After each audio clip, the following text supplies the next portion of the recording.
Josie, I can't hear you. Are you trying to say something? No, can't hear you. Okay, we'll check on our end.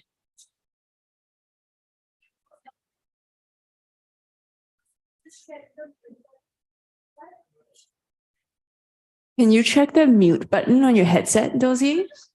On your headset. Yeah.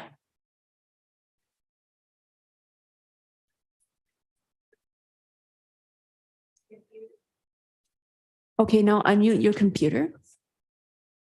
So.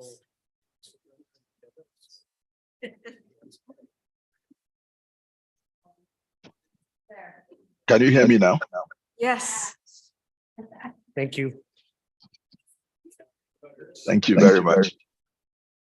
Oh, burr, burr, burr, R. Yes.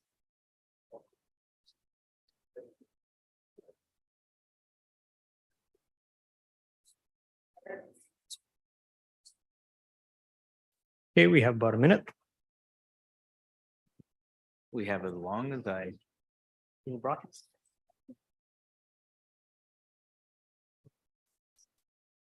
Okay, right, we are live.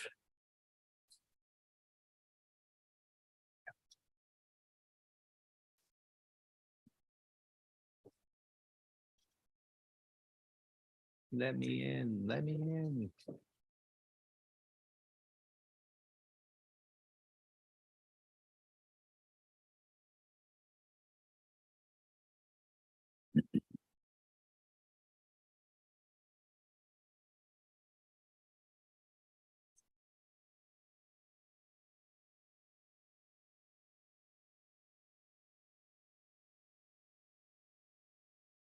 Am I in? Am I in? Good to go. Am I in? Am I in? Am I in? Am I in? Am I in? There you go. I'm in, yay. Thank you. Good morning, everybody. Welcome to Council Workshop on April 25th, 2023. As we have quorum, I will call the meeting to order. The time is 11 a.m. I'd like to acknowledge that the city of Maple Ridge carries out its business on the traditional and unceded territory of the Katzie First Nation and the Kwantlen First Nation. I'd also like to make an announcement on the day of mourning. I looked at you and positive stuff. So good morning, everybody. Thank you to my council colleagues for the opportunity to share a statement about the National Day of Mourning on Friday, April 28th. On Friday, the lighting on the outside of City Hall will be set to orange to mark the National Day of Mourning for workers that have been killed, injured, or have suffered illness as a result of their work. Worker safety is the city's top priority. That commitment, culture, and responsibility starts here with our Chief Administrative Officer right there, and the leaders that are around us in chambers, and extends to the workers who are working in every department and every role. On Friday, we're asking everyone to pause at 11 a.m. to take a moment to remember the workers who did not come home from work last year. 181 men and women whose lives were lost on the job. Remember those that were injured or became ill due to their jobs. I'd like to urge you all to take the time this weekend to talk to your colleagues, families, and friends about workplace safety and how to identify and report unsafe work conditions. Let's come together to ensure that everyone makes it home safe from work every day.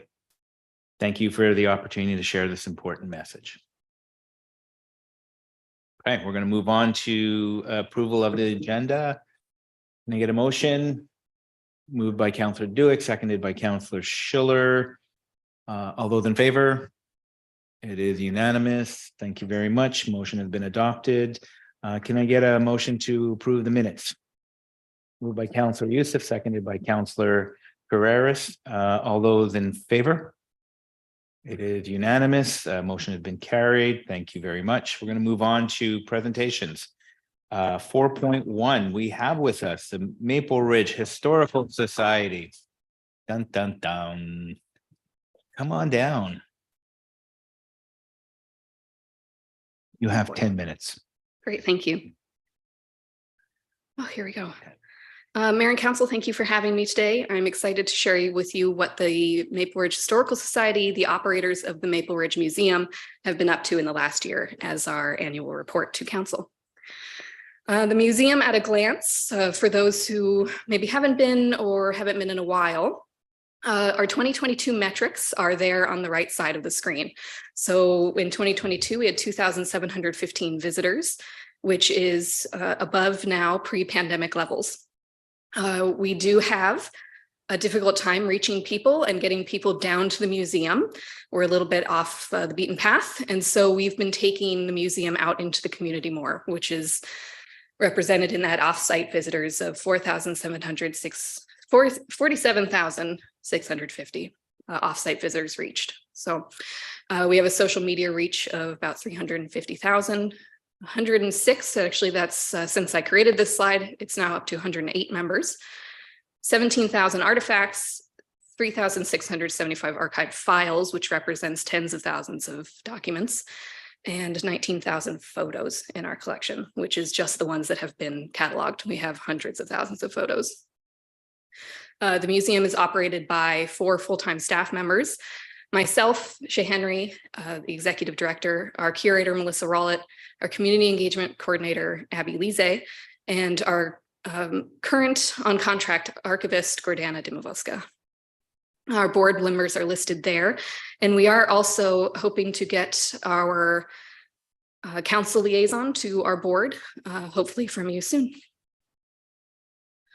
We also manage, as the Historical Society, we manage the operations of 5 historical buildings in Maple Ridge. We manage the Maple Ridge Museum and Brickyard Office as the Maple Ridge Museum and Archives. We also run the Haney House Museum and keep both of those open for the public. We manage the St. Andrew's Heritage Church as a rental hall, and what we call the old post office, which would be the old post office, as a rental daycare down there on the right. Just a little bit more of our annual stats to get an idea of who visits the museum and then who engages with us online as well. So much of our engagement, in addition to people coming to the museums, is an online engagement in our social media. On our website, most people are visiting our website to learn about the local history that we spend so much of our time researching and sharing with the public, as well as the events that we produce, events and programs throughout the year. Oh. There we go. In 2022, we did a number of renovations, including renovations to our permanent gallery space. The buildings that we occupy, the Maple Ridge Museum and Brickyard Office, Haney House, the Heritage Church, those are all owned by the city of Maple Ridge. We manage them. And so there's only so much kind of renovations we can do, but we did add lighting and have a bunch of new cases and new exhibits, and really kind of increased kind of the visibility of the museum inside the space. And we had a tour last month with a few of the city councilors, so they got to see these renovations. We were also very excited in 2022 in November, we finally found a contractor to put a new roof on the caboose, and we got that tarp off. I'm sure you all saw it at one point driving down the bypass. So the caboose is looking fabulous again, and that is jointly owned and managed by the Maple Ridge Historical Society and the Dudney Alouette Railway Society, who operates the model train in the basement of the museum. And they are the DARS is now working with the Alouette Men's Shed to get the inside renovated a bit and cleaned up, since some water did get in, and that will be open again to the public and for tours in the near future. So we're excited about that as well. New exhibits that we put on, we focused on the different communities in Maple Ridge in the last year. So we had a museum exhibit in our temporary space, which is a room in the museum. on the Finnish community in Webster's Corners and the history of that, and the Japanese community in Maple Ridge before World War II and internment. So that exhibit is currently on still in the museum.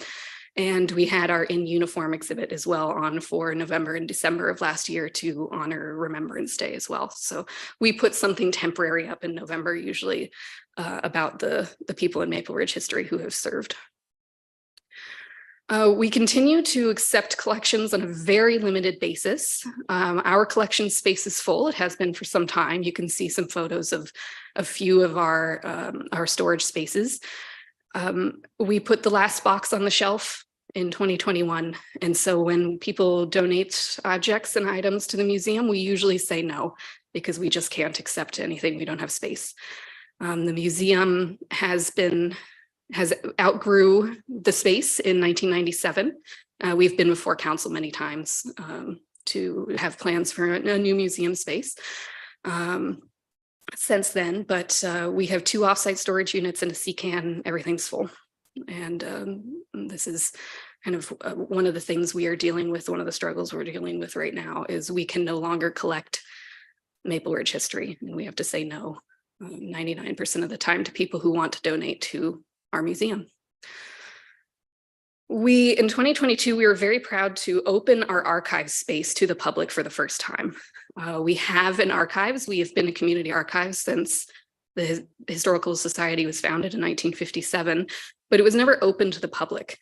In 2021, we worked very hard, myself and my curator, to clean up the Brickyard office on site and renovate it to what it looks like in that photo.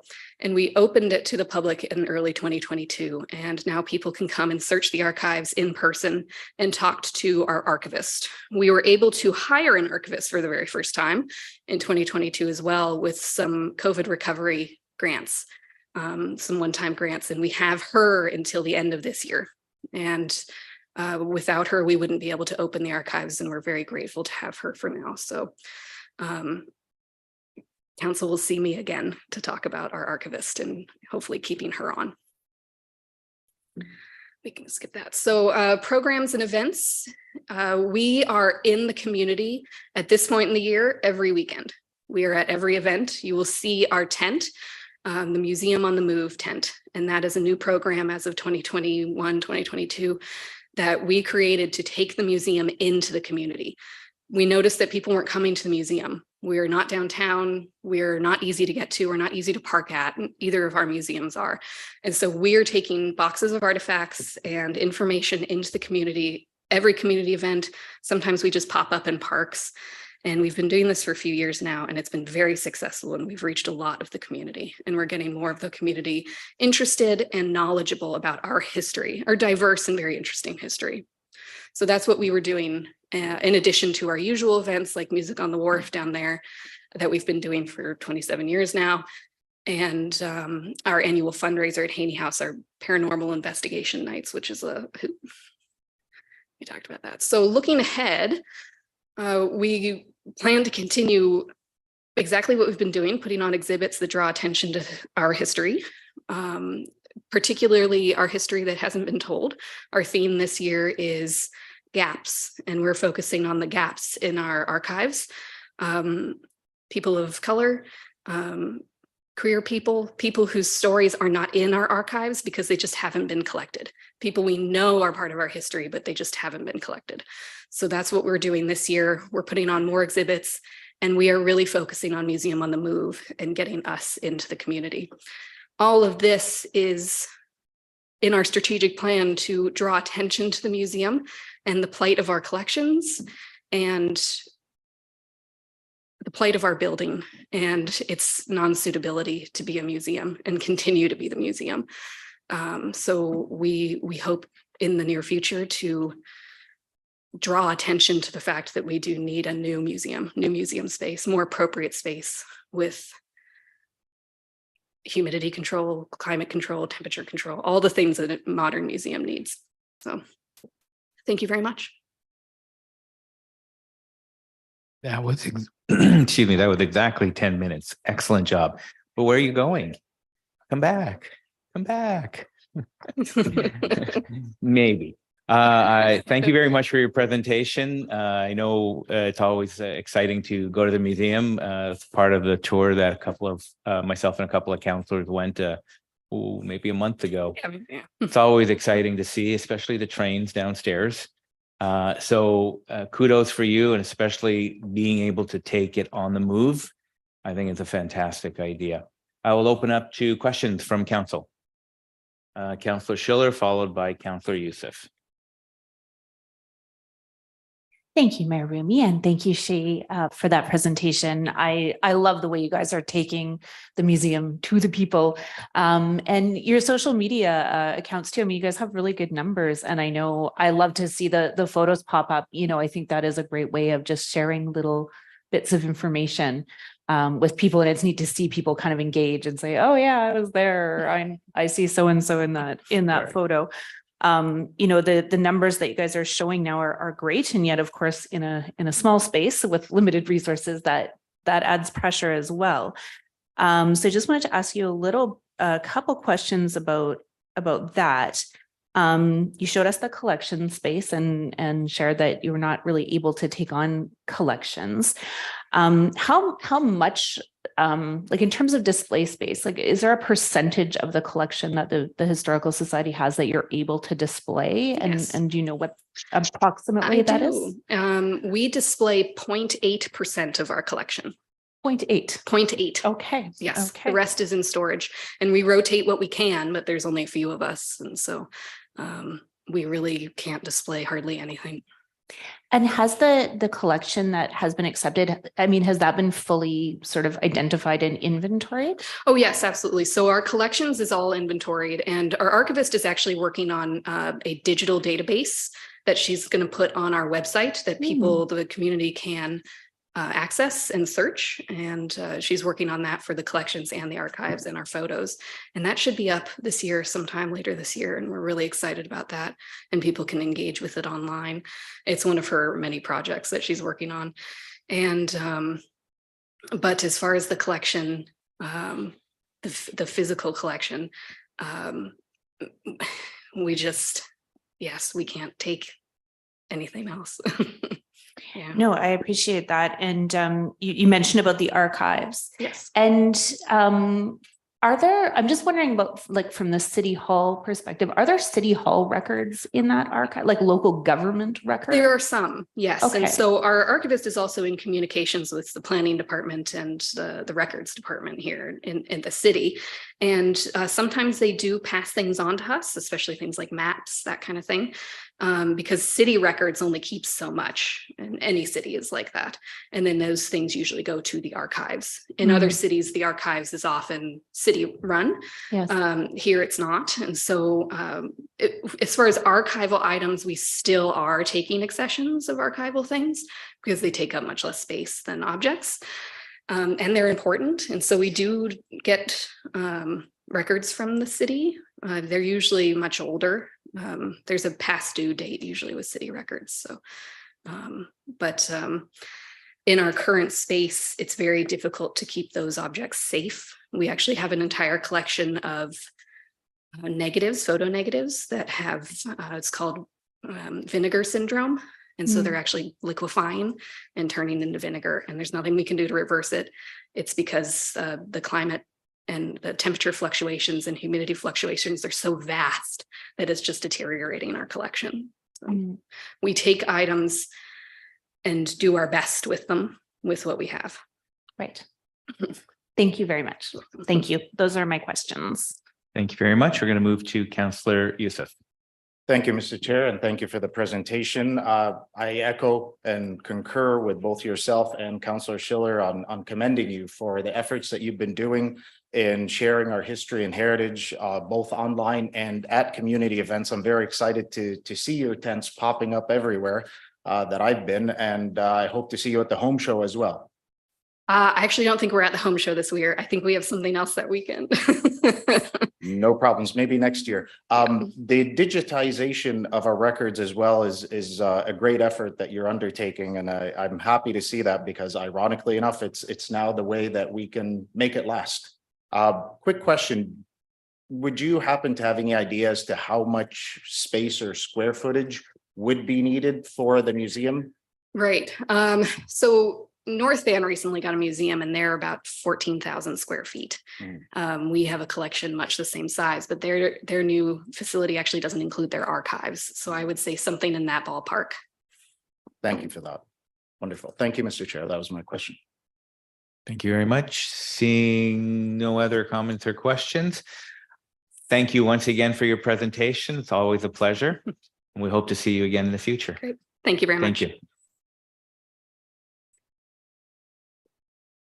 We're going to move on to item 5.1. Thank you, Mr. sir. We do Windsor. have a presentation by Mr. Alan Nielsen, but I believe Ms. Carter is going to be doing the introduction.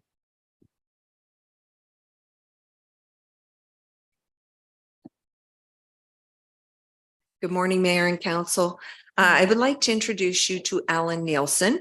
Alan's just sitting behind me. The item that's on your agenda today, Alan's going to be presenting his findings of a report that he was commissioned to do about a year ago. And he took an independent look at our development processes.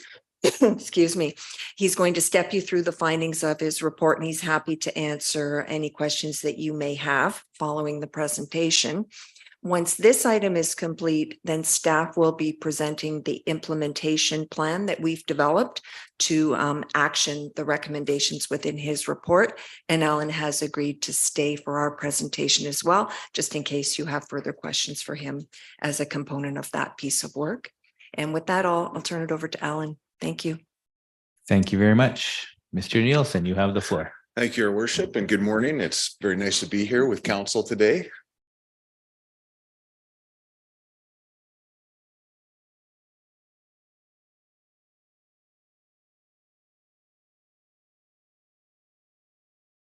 Your Worship, let me start, if I may, just with some opening comments, and then I'll jump into the report. First of all, as Ms. Carter just mentioned, I'm here to present and to answer questions on the development services function review that I undertook for the city about in 2022. And I want to start just by thanking city staff and city management for their support and for their involvement throughout this process. I had the opportunity, the pleasure really, to interview all members of staff involved in the function, and that's quite a considerable number, and all managers as well. And I must say I was very impressed with staff. I was very impressed with their attitude toward work, with their ideas, with their with the work that they do, the breadth and their approach to work. So the issues that I've raised that we're going to go through today, Your Worship, are issues about systems, about structures, about processes, not about your people. And so that's a very good initial finding, I think. And it's I think we can probably, or I can summarize it really just by saying that the city is well served by the staff in your development services function.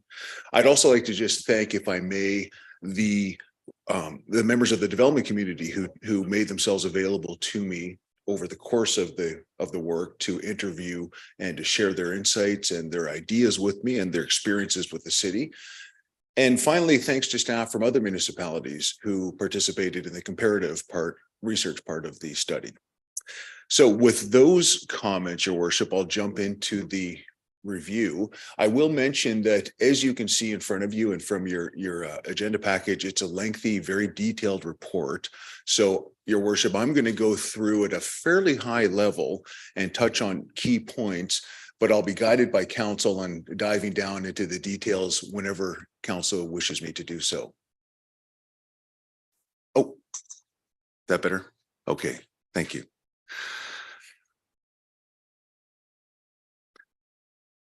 Your Worship, the consultant's report then has, as I mentioned, I'm here to present that, and there are a few different parts that I'll talk about. First of all, the purpose and the context, the current development services function I'll touch on briefly.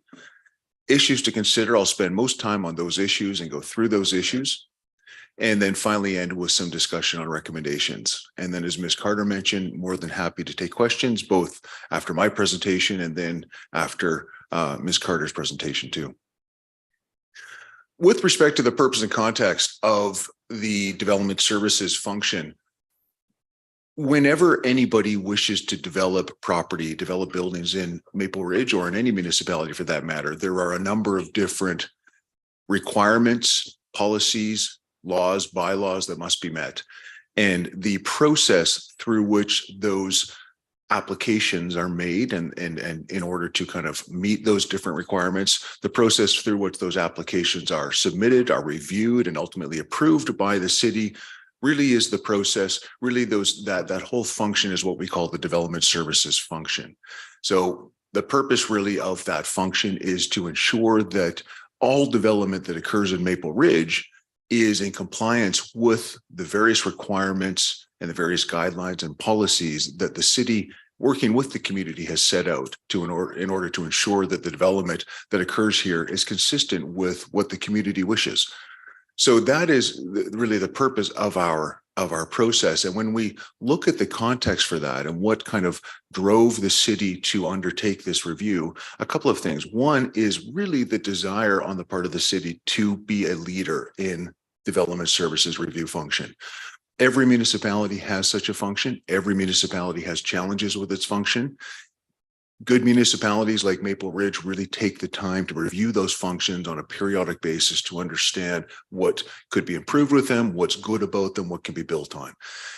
Maple Ridge did an independent assessment, of course, and that's where I came in, and that takes courage to kind of bring somebody from the outside to look under the hood, as it were, and to understand what's going on and to offer some suggestions and some advice going forward. And the other point with respect to context is, and what drove this study is the recognition, I think, that Maple Ridge is a high growth municipality in a high growth region.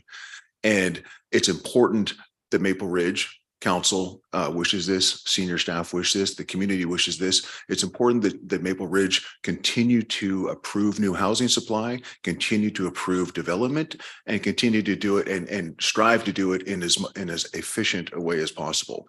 Because it's when that development can occur in those times that we can start to individually here in Maple Ridge, but also collectively as a region, start to tackle some of those difficult issues around affordability and housing supply. So all of those different kind of factors drove this study.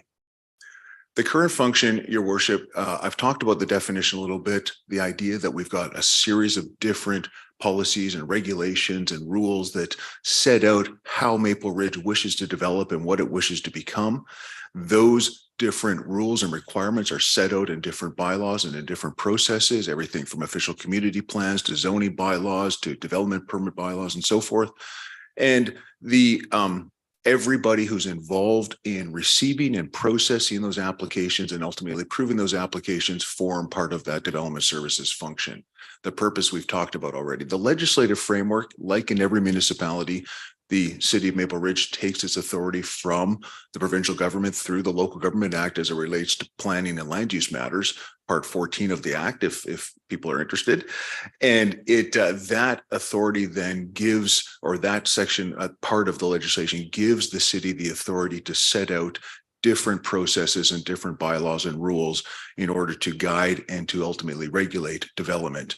So we see then the provincial authority in the Local Government Act followed up by and implemented through various city bylaws and various city tools. When we look at staffing and structure, there's quite a large number, as one would expect in a city that's growing like Maple Ridge. There's quite a large number of folks involved in the development services function, and we see really most of those people are under the Director of Planning in the Development Services and Planning Department. We've got a number of different kind of groups within that department: development planning, community planning, which is peripherally involved in the development services area, and then environmental planning as well. We also see in our engineering services department a very important role played by infrastructure development and the engineering technicians and technologists in that department. The current process for reviewing and approving, as you can imagine, it's very detailed, and there are a number of different processes, in fact, for different types of applications and different types of permits that need to be and approvals to obtain. But we can look at kind of a simplified zoning process or rezoning process to get a sense of how things flow through Maple Ridge. And it's very similar in many respects to how they flow in other cities as well. And there are in essence 4 different phases. The first is the pre-application phase, where a proponent will come to the city with an idea for a development The city will have a pre-application meeting with that proponent and will understand what is trying to be achieved and will provide advice and feedback. Following that, we go into the application phase where the application is actually submitted. And in Maple Ridge, we have, and we'll come back to this in a moment, a separate first reading process that happens at the application phase. Following first reading in application phase, we move into the review phase. And that's really where the bulk of the work occurs. That's where we get folks from different staff from different departments having eyes on the different applications that come through and being referred those applications to assess against different city bylaws and requirements. We have council second reading. We'll have a public hearing when we're dealing with rezoning matters. And then finally, we come to approval phase. So it flows through there. It is a detailed process. It's a very serious process, and in the sense that we're dealing with serious matters. And it's a process that we always like to look at, because as we try to work through how we may wish to change the development services function, we look at the process as one element where we may try to make some improvements, and we'll come back to that in a moment.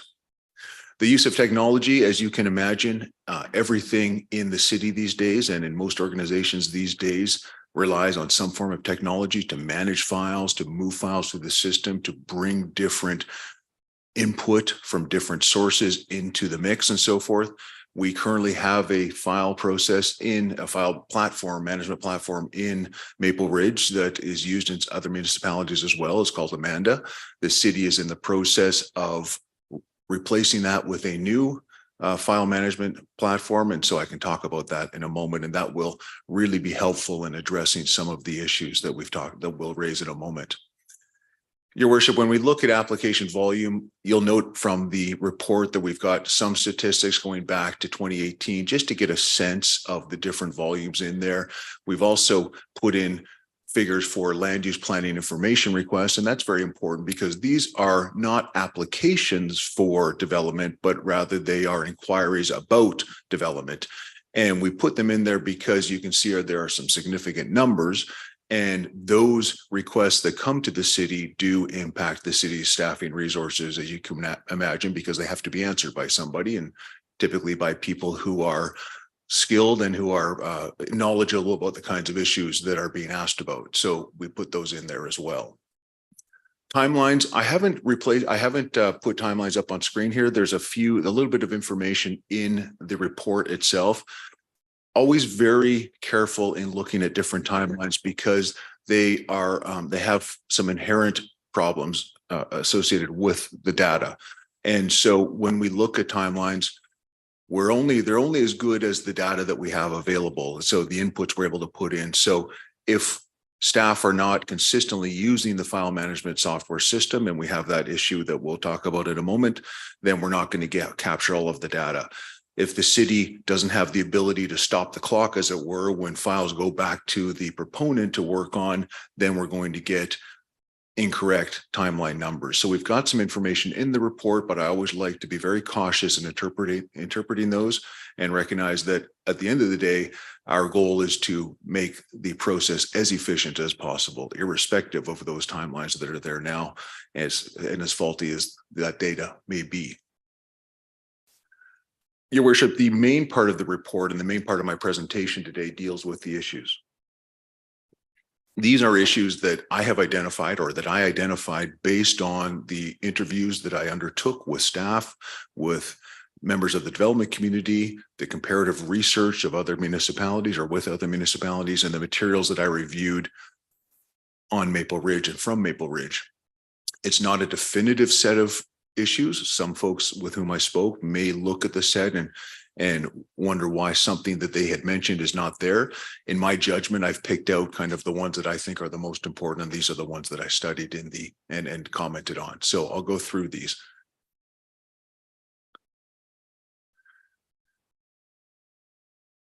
When we look at information requests, I will mention, actually, just before I jump into the issues, if I may, Your Worship, that I do want to mention that when we do independent reviews, service reviews of these functions or departments or services that a city will provide, it's important to understand that these exercises are by their very nature critiques. They're critical exercises that look and ask difficult questions and try to identify where things need to be improved. And so by their very nature, they tend to be viewed with some concern by staff in some cases and by others who are going to feel under the microscope, as it were. And so it's courageous for cities to undertake these reviews. But I also want to point out, though, even though our focus is on looking at things to improve, it's also important to recognize accomplishments and other features that are very strong at the city. And so in the report, I've identified some of these, and I'll just mention one or two of them. Commitment. So a lot of your staff that I interviewed involved in the function really did exhibit a strong commitment to the community and a wish to work for the betterment of the public interest in the community. That's very important. Some other best practices that Maple Ridge has put together, like pre-application assistance, and really the openness displayed by staff to be accepting of change and to want to always improve. So that goes back to maybe one of the first points I made with respect to the work attitude that I encountered with staff, which was positive.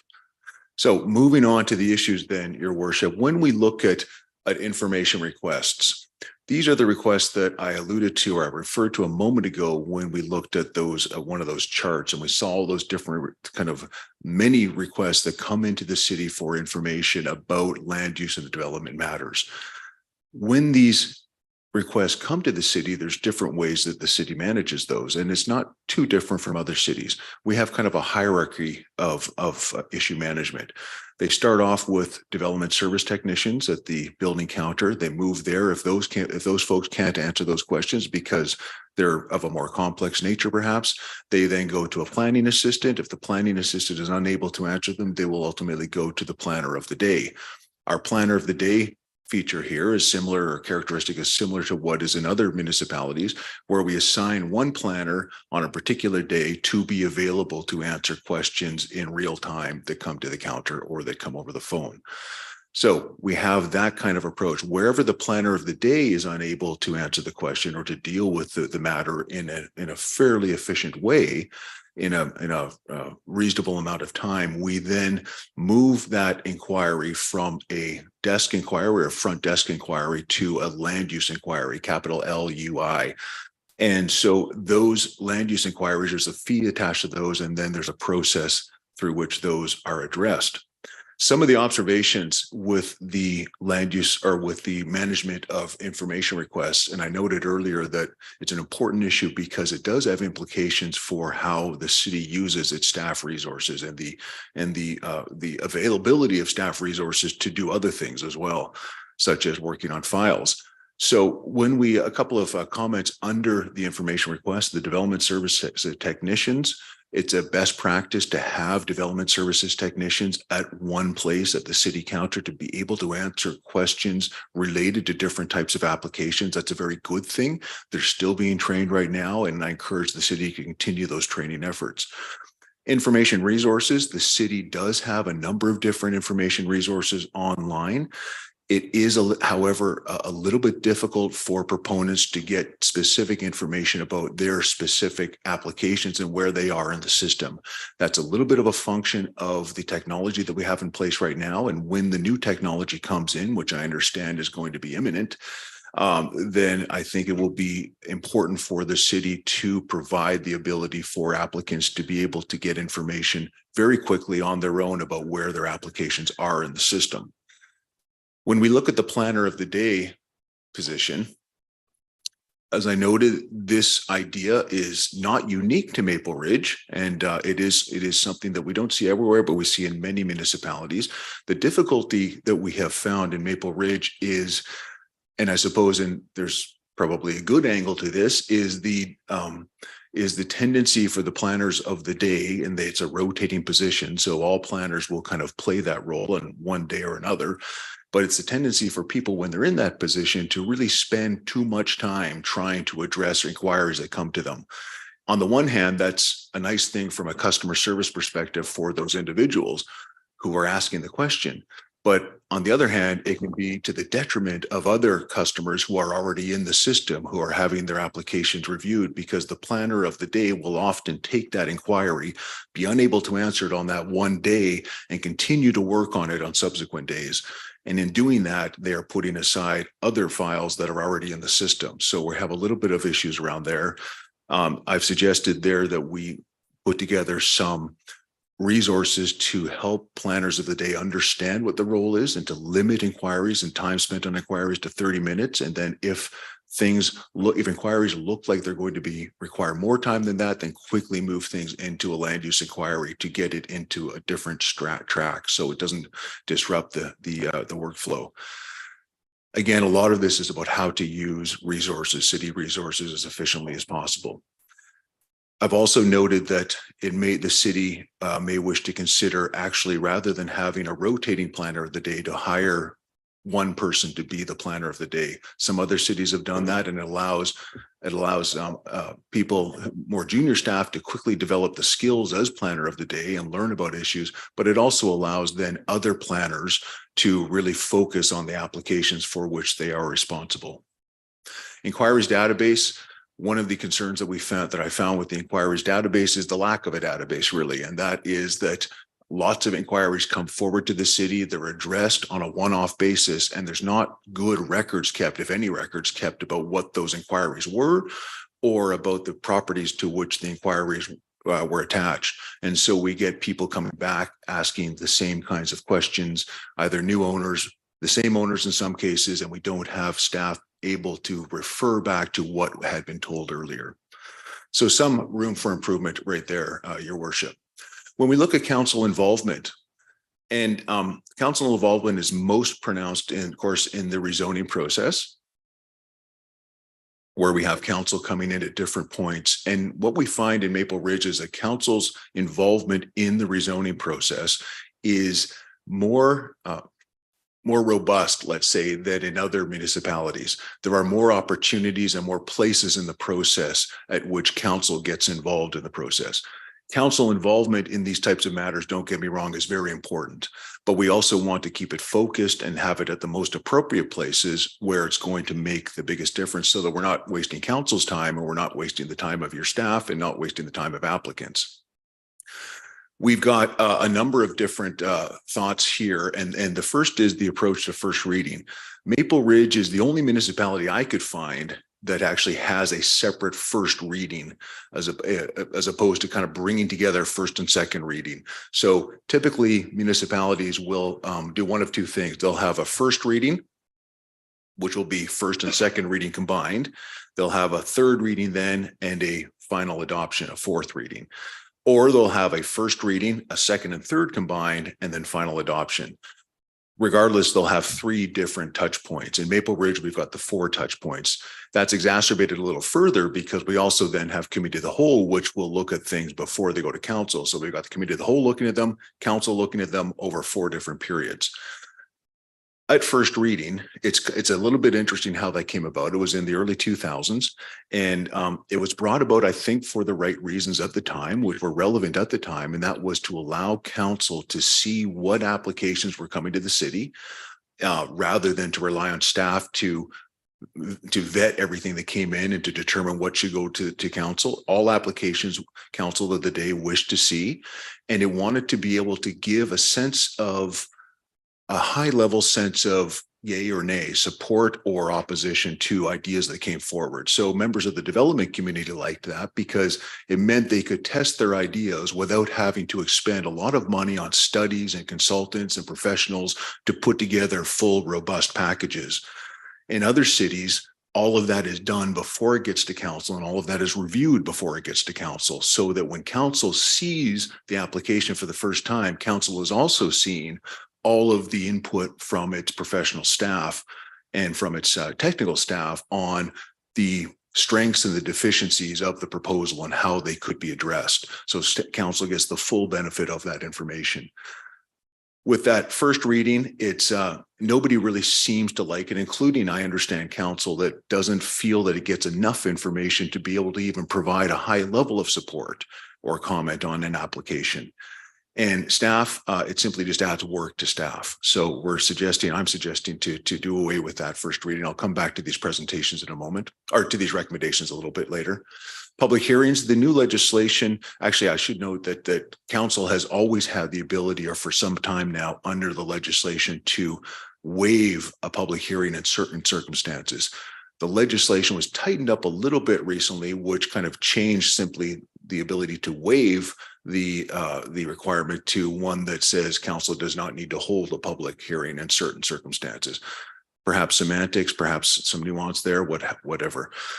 The idea here with public hearings is to say that in an effort to move applications through the system as quickly as possible, and in particular to move applications that are deemed to be non-controversial and fairly minor in nature, that in certain circumstances, and these circumstances are defined by bylaw, there would not be a public hearing. One of the key criteria that would apply to those and that would be used as a test is the application for rezoning would have to comply with the OCP that's in place. And then there's some other ones that limit the scope a little bit, but still allow for more files to move through fairly quickly. When we look at delegation of approvals, it's a little bit related to the public hearings in a sense that in the same way we may wish to limit public hearings or to not have public hearings in some cases, council may also wish to delegate as much authority for approving different types of applications to staff as possible. Every time staff has to come to council for approval, we add a fair bit of time to the overall process for the applicant. And in a lot of cases where the approvals are on cases that are very minor in nature, it is also arguably not the best use of council's time. So the legislation now allows, in specific cases that are defined both by the legislation and by council itself, allows council to identify minor variances and allow staff the authority or delegate the authority to staff to approve those. And so I'm suggesting here that council take full advantage of that authority. Moving right along, Your Worship, referral of applications. When we have applications for development, whether it's a rezoning, an OCP amendment, whether it's a subdivision or a development permit, the application will come as a package to the city. The development services technicians will put the application into the system, as it were, and the application will then move to a file manager in the plan who is a development planner, or a planning technician. That file manager then will take the application and will determine which different departments in the city and which different groups in the city need to have a look at that particular application and provide comment on that. And that's important because the planners who act as file managers don't have and aren't expected to have the full set of technical capabilities and skills to review all aspects of that application.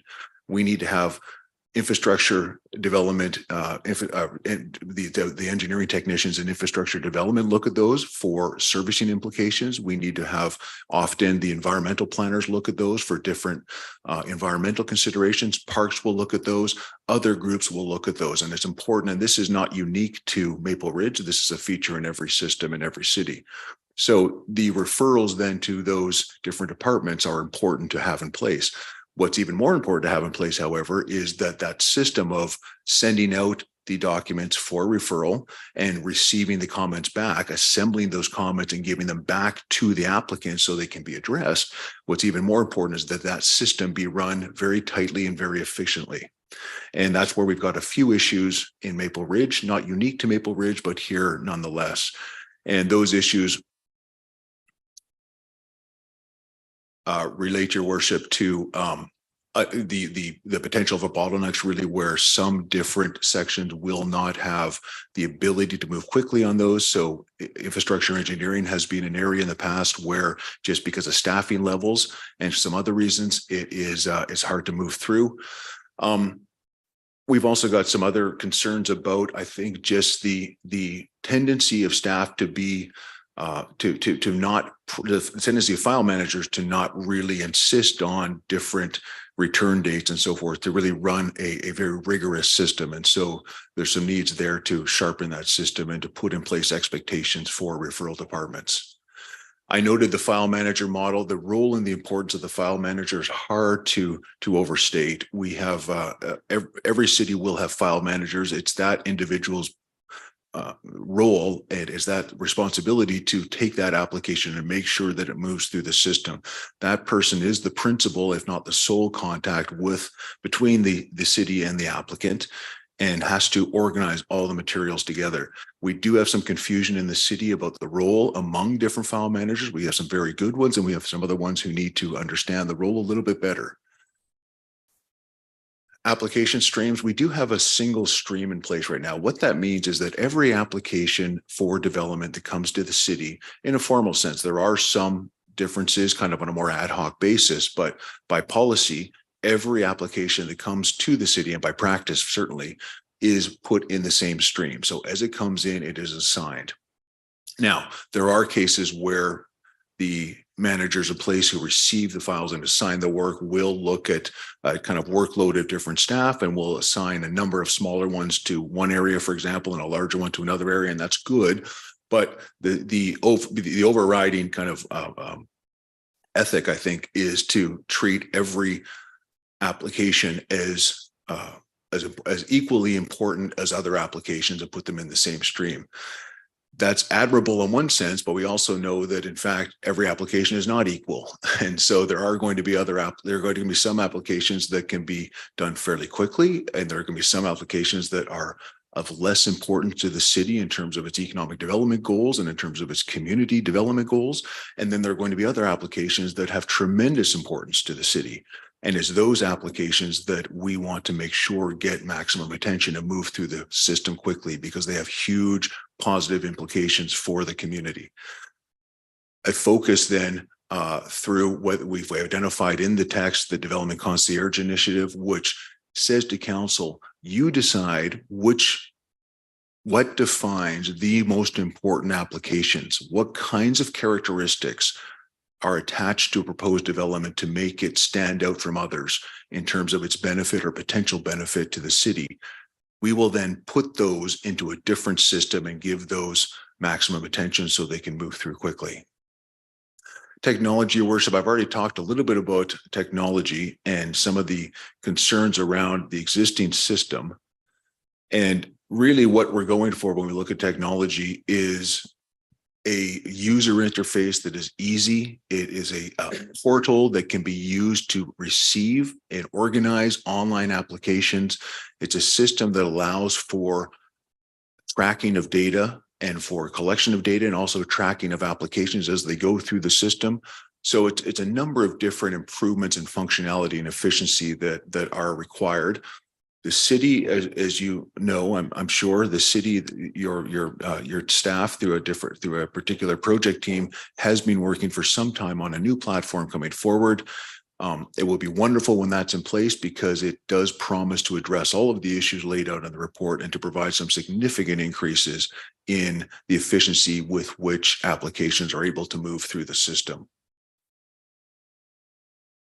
When we look at communications, Your Worship, we have a couple of different issues here to talk about. One is the dual role that all staff in development services functions must play.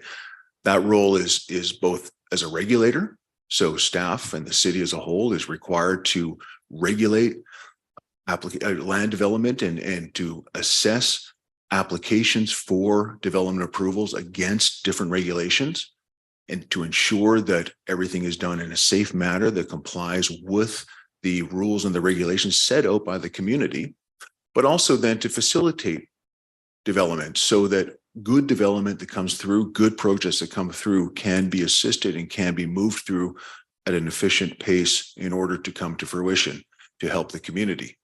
So that dual role is very important. And I am happy to say that in my discussions with staff, that dual role is by and large well understood by staff. And there is a desire, I believe, on the part of staff to recognize and honor that dual role and there's always most staff in most municipalities are very comfortable in the regulator role, but we also want to kind of focus on the facilitator role.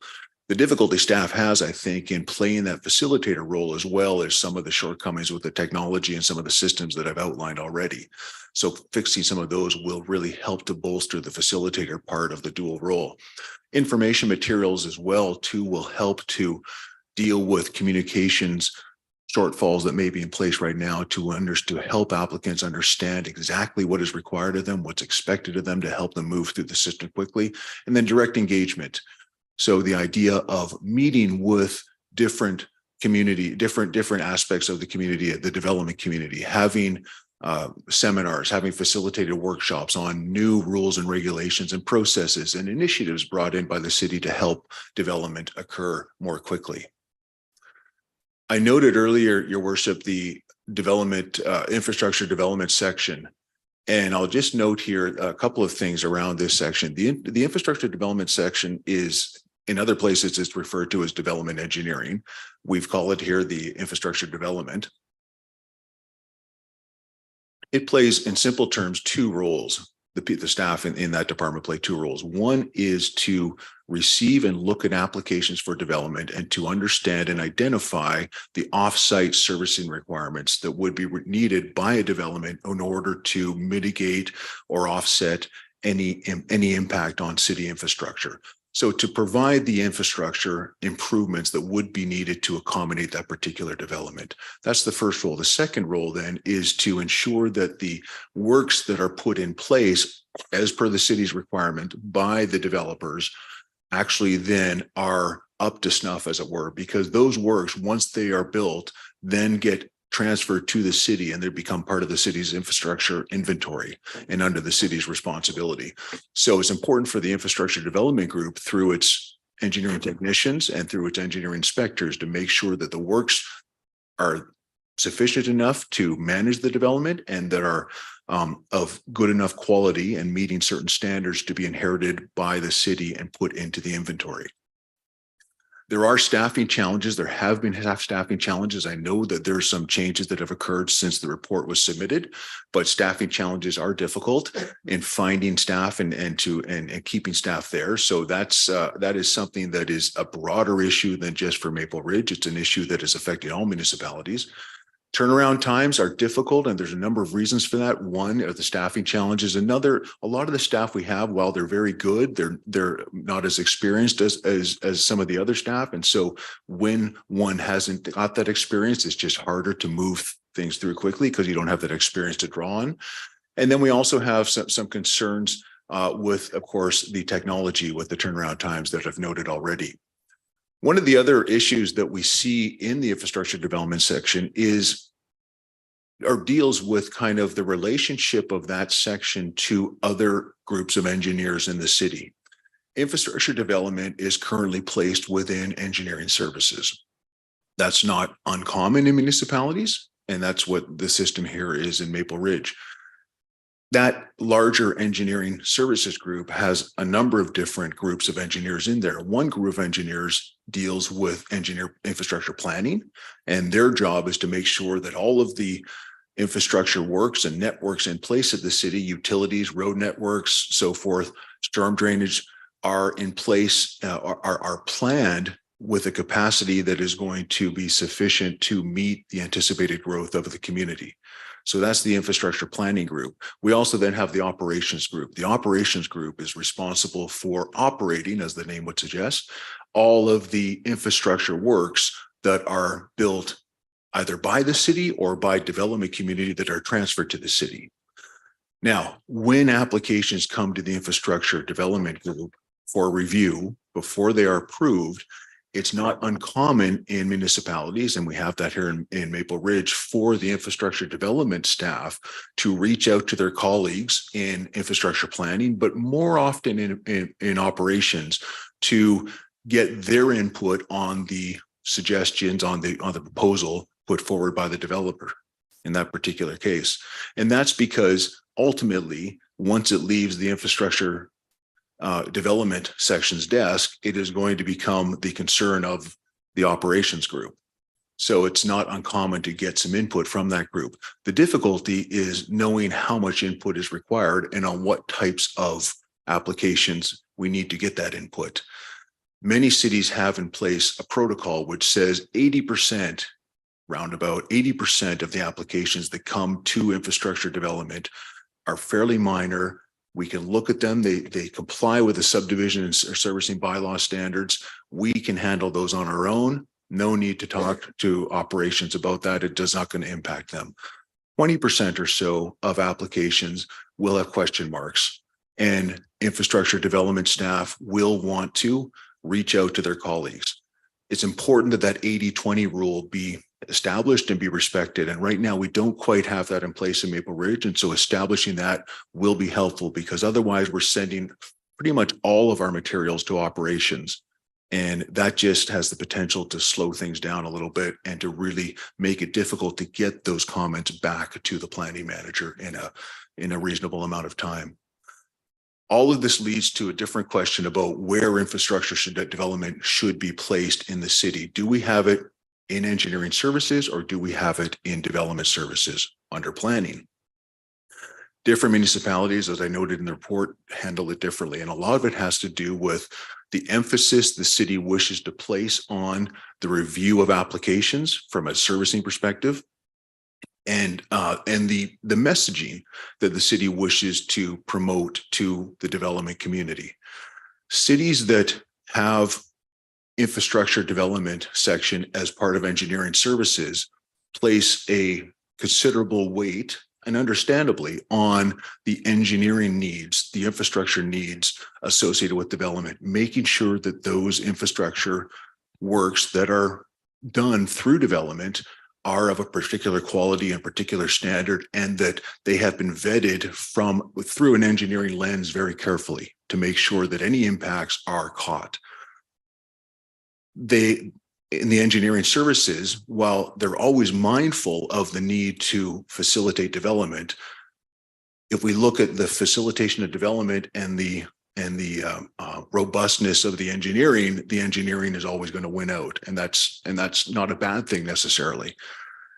Cities that place it in development services take a slightly different approach. They say, well, it's always important to ensure that the works issues are well researched and are well reviewed, and we're confident that the infrastructure implications are understood and that we are addressing any concerns.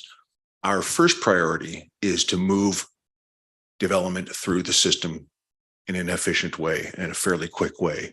So the emphasis there is more on the speed through which applications move through the development process and approvals are given, rather than the engineering and the works of the city. Both are important, of course, but the nuance is, and the slight advantage there is to the development approval. Different cities handle it differently. Lots of cities have it in development services. Lots of cities have it in engineering. It really depends on the message the council wishes to send and the emphasis the council wishes to establish. So I have said in the report that while I personally favor it under development services, I also understand that that change would be fairly momentous for Maple Ridge, which has a different culture established to deal with those issues. And so what I've suggested is work through some of the other recommendations if they're accepted, see how we are doing then on those in terms of timeline improvements and in terms of other improvements. And if they're not getting the returns, if the city's not getting the returns from those other improvements that it wishes to get, then I would recommend looking carefully at moving that particular function into development services. Environmental services, and we're almost near the end, Your Worship. I thank you for your patience. Environmental services, very important to the city. And when we look at the range of services provided by environmental services, it's far more than just development services review. Development services review is important, and this section of the city does review very carefully all applications for environment related development permits. And so that's important. But this section also deals a lot with environmental policy matters. It deals with environmental education. It deals with regulatory matters around tree permits and so forth. So it deals with a number of different things.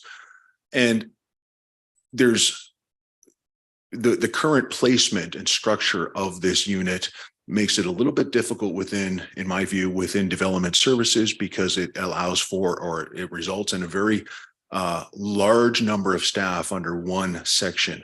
And so what I've suggested is to consider breaking up that function to recognize the different aspects of its role and aligning it in and the different pieces of the function with some of the other departments in the city that have a direct involvement in those various roles. So policy, for example, with community planning, which deals with policy. Development services with development services, which deals with that, of course. And then the regulation and the tree permits with licenses and inspections that deal with those. I'll just mention very briefly on organizational culture, Your Worship. When we look at an organization culture, we're really talking about all of the. I'll just flip my. Oops.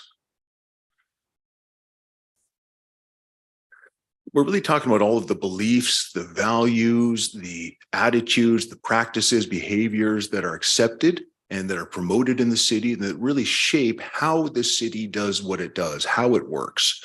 So it's everything that guides all of the decisions. It's not so much the types of decisions that are made or the types of things that are done, but rather how the city does that.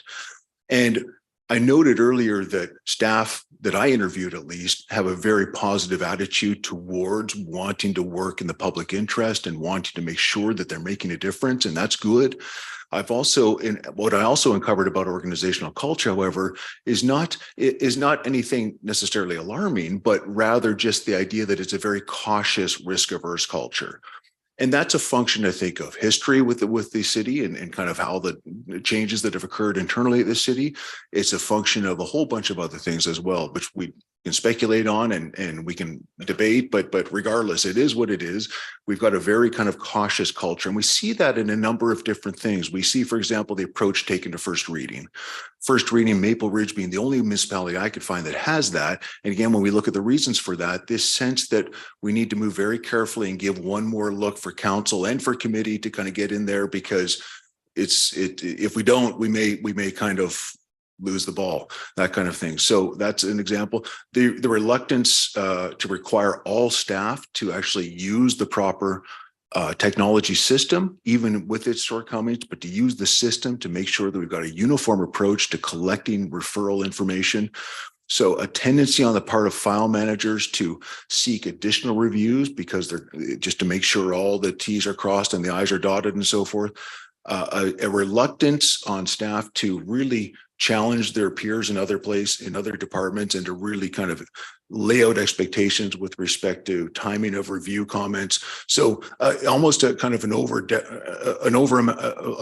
excessive amount of deference towards different groups. And so this, what I'm getting at is just these different cultural traits, while in some respects may be admirable, in a development services function perspective or sense, they just add time to the overall processing of applications and they bog things down.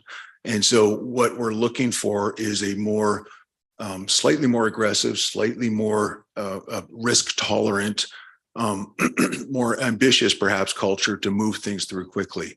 And that requires the city, senior management, council to tolerate mistakes that happen, recognizing that when we push things quickly, mistakes will happen. But it's not through bad intention. It's through simply trying to move things quickly. And also to align reward systems as well to ensure that people are incentivized to be as efficient as possible to move things through. So cultures take a long time to change, but the more that we can start to kind of work on that through some of these other changes, I think the better off the city will be overall in terms of its ability to move development through quickly. Staffing levels, Your Worship, I have captured, I've talked about staffing levels in there, and I've looked at some comparison to other places with the large caution that we're always dealing with apples and oranges. Everybody wants to see kind of how we compare to other places. And so as a consultant doing a review like this, you feel almost compelled to have to comment on it. The difficulty is when we look at kind of in more detail at different places, we realize that, a planning technician here, even though it has the same title as a planning technician here, they kind of do different things. And These guys over here have more commercial or more industrial or high density residential permits than these ones are applications than this group does. And so we're going to need different amounts of staff in those different places. And so we're dealing with apples and oranges a lot. So we've got some information in there in comparison to other places, talked about the cautions and comparisons. With respect to adjustments for Maple Ridge, what I've suggested in here is for the city to consider hiring a planner of the day position so that we can move that function out of the main part of the file review and approval, and allow that to kind of deal with those large numbers of inquiries that come in an efficient way, and pause there and look then instead at how the different recommendations, if they are implemented, how we then are able and what kind of impact those different recommendations and their implementation have on the capacity of staff to do the work that needs to be done. Right now, staff definitely are kind of struggling with capacity issues. I don't deny that. But I also believe that a lot of that struggle and a lot of those concerns around capacity will be addressed by simplifying some of the system. And the big piece there is going to be the technology. I'm going to stop there, Your Worship. There are recommendations in the document. I'm happy to dive into those with council if you wish through questions, but everything is laid out there. You've been a very kind audience in letting me drone on about this. It's a long report. I will stop there and allow, I'd be happy to answer any questions council may have. Thank you very much for your very thorough report, and there's definitely lots to digest here. I will just open it up for questions and see where we go from there. Councillor Youssef. Thank you, Mr. Chair, and thank you, Mr. Nielsen, for the extensive report and presentation. I've always been a fan of empowering and entrusting our staff and our professionals to move forward with what they are hired to do. So I'm happy to hear that part of your recommendations speaks to the delegation of approvals, as well as, of course, addressing some of those issues that you described under the organizational culture issues that we have. Quick question for you, through the chair, of course. Would the planner of the day position be similar or identical to the concierge position? Would it be the same person, or would those be two separate individuals with different qualifications? Thank you, through Your Worship, to Councillor Youssef. Thank you for your question. Those would be different positions, and they would do different things. The planner of the day is going to be a more junior member of staff, a planning technician or a planner one, and that person is going to be, well, if according to my recommendation, would be seated at the front counter downstairs, not upstairs with the rest of the planning department, but at the front counter or behind the front counter downstairs to be able to be called up or to answer calls that come in that the development services technicians are unable to answer themselves because of the complexity of the issue. That person will, I believe, based on experience in other places, be able to answer a good deal of the calls and the inquiries that can't be handled by the development services technicians. However, where that person is unable to answer because of their relative status in the organization as planner one or planning technician, then we would need to move that inquiry into a land use inquiry or tap on the experience of another planner. So we do talk about a backup planner of the day as well, which we see again in some other places, used sparingly but available if we need that person, a more senior planner. That, and I'll just emphasize one more point about the planner of the day, is that the idea for the planner of the day is to be able to answer in real time inquiries that come to the counter or that come to the city by phone that can be answered fairly quickly. Most places will look at a 30-minute window. If we can't address this in 30 minutes, we send it back and say, submit a land use inquiry. Right now, 30 minutes is not being met. I don't think it's even been considered right now by the city. And so we have, out of a desire to provide good customer service, I'll add, but we have a tendency now, we have a practice of bringing in those inquiries and spending at times days reviewing that and answering and getting back. And that just gums up the system. That's the planner of the day. The development concierge, that would be a more senior position whose role it would be to work very closely with applications and applicants that are identified in accordance with council's criteria on what constitutes a particularly important application. And so that person then would shepherd that application, deal with the applicant, shepherd that application through the city processes to make sure that the approval and the review is done as expeditiously as possible and the approval is received as quickly as possible. Wonderful. Thank you for that. And again, through the chair, as we're speaking about council involvement and touch points with applications, I'm fully aware that the more we get involved with an application, the more time it'll take, and of course, the more costs it takes as well. And I believe we are all aware of the fact that we need to bring in more housing at a lower cost when possible. So to speak to first reading versus first and second reading, where would you say the emphasis would be on what we currently have for first reading, which is simply the land use question? Would that be something that would be addressed in a pre-application meeting? And would we as council need to ensure that the pre-application meeting has certain parameters or a certain threshold that it meets, basically standing in for that first reading that we're currently holding? Through your worship again, Councilor Youssef, another great question. I can approach it in a couple of ways, perhaps. If we look at the standard practice in other municipalities, the first time council will see an application is typically it will be first reading, but it's often first and second reading combined then.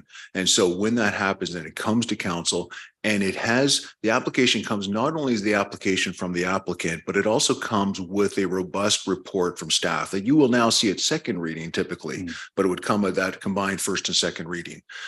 That report from staff has the contributions to it from all of the different referral departments that have already reviewed that and have identified the different deficiencies or shortcomings that need to be addressed by the applicant. So council will get that not only from a land use perspective, but also from a servicing perspective, environmental perspective. All those different considerations will come to council as a package. So that's important. Now, the pre-application part of that's something that is more of a staff initiative, and it's a very good initiative. And Maple Ridge deserves kudos because in most places, pre-application meetings are not mandatory. They're available and they're at times recommended. Maple Ridge has gone, in my view, the best next step and has said, we will require pre-application meetings. And we'll do that because we want to make sure that before applicants undergo and incur a lot of cost to put together what are often very expensive applications. We've had a chance to talk through their concept with them, to offer advice, to raise issues that we think are going to be important, and to also advise them, applicants that is, on what we believe council's concerns are going to be based on our relationship with council as your staff, based on what we understand council's interpretations of the city's bylaws to be and so forth, and what the bylaws themselves say. That's a very standard approach in other places. Again, where Maple Ridge has kind of gone one step further in a very good way is to make that mandatory. I think that the fact that those pre-applications are now mandatory almost provide a very easy out for council, as it were, in saying we can now feel good about, for a whole bunch of reasons, but also feel good because we got the pre-application meeting, about changing our first reading approach and doing away with that separate first reading, because we know that applicants are going to get the advice before they incur a lot of cost. They're going to get feedback that perhaps we were giving them a little bit of at first reading, or they got a sense of at first reading, but they're going to get more robust feedback from a land use perspective, an environmental perspective, a servicing perspective, and other perspectives at that pre-application. So I don't think it's necessary for council to put constraints or to put parameters on that pre-application. I think your staff have done a good job of that already. I think it's enough, if I may presume to say, I think it's enough for council to know that applicants prior to putting together their applications have had the benefit of that input and advice. Wonderful. Thank you. Mr. Goddard, you wanted to add something? I would just like to add follow up there is that because we have adopted the pre-application meetings that's so detailed now, we also are going to be requiring applicants to submit full applications at first when they make their application, we're going to be getting all the applications. And because of that first reading, we can now do that, and we can then present to council all the details that we need to at first and second reading. So that'll be a major change for us. Thank you.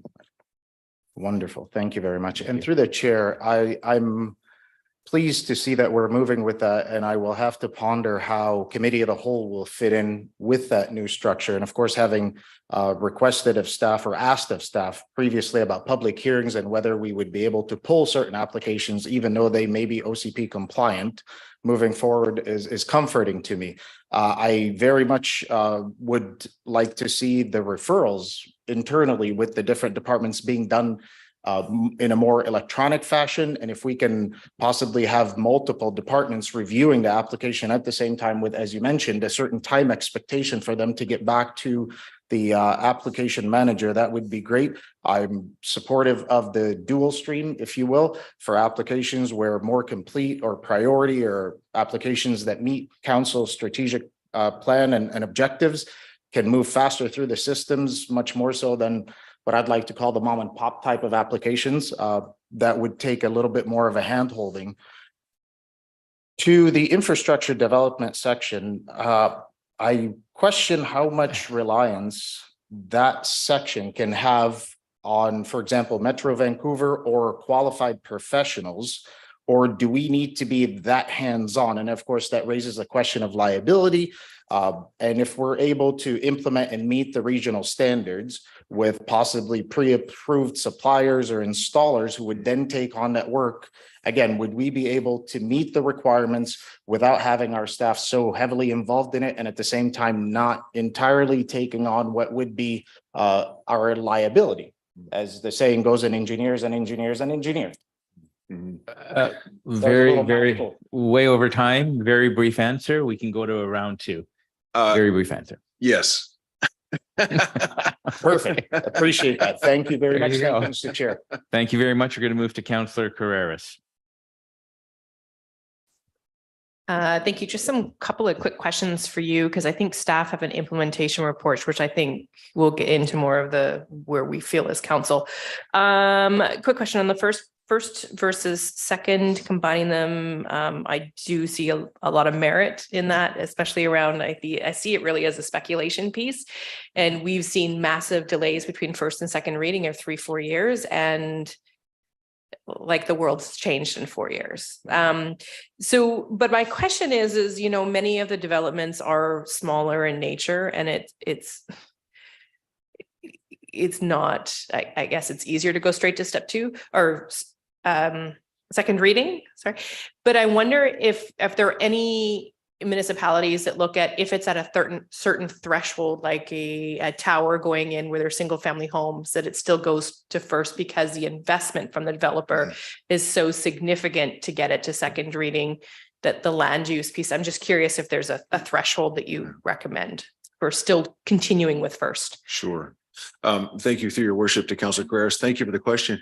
It is just again to kind of emphasize one point, I think, is that when we think of other places and kind of leading up to the threshold idea, when we think of other places, Maple Ridge is unique in being the only one that has that separate first reading. So when we look at other municipalities, all the developments come through with the expectation that the applicant has made the investment, has had items reviewed by staff and so forth.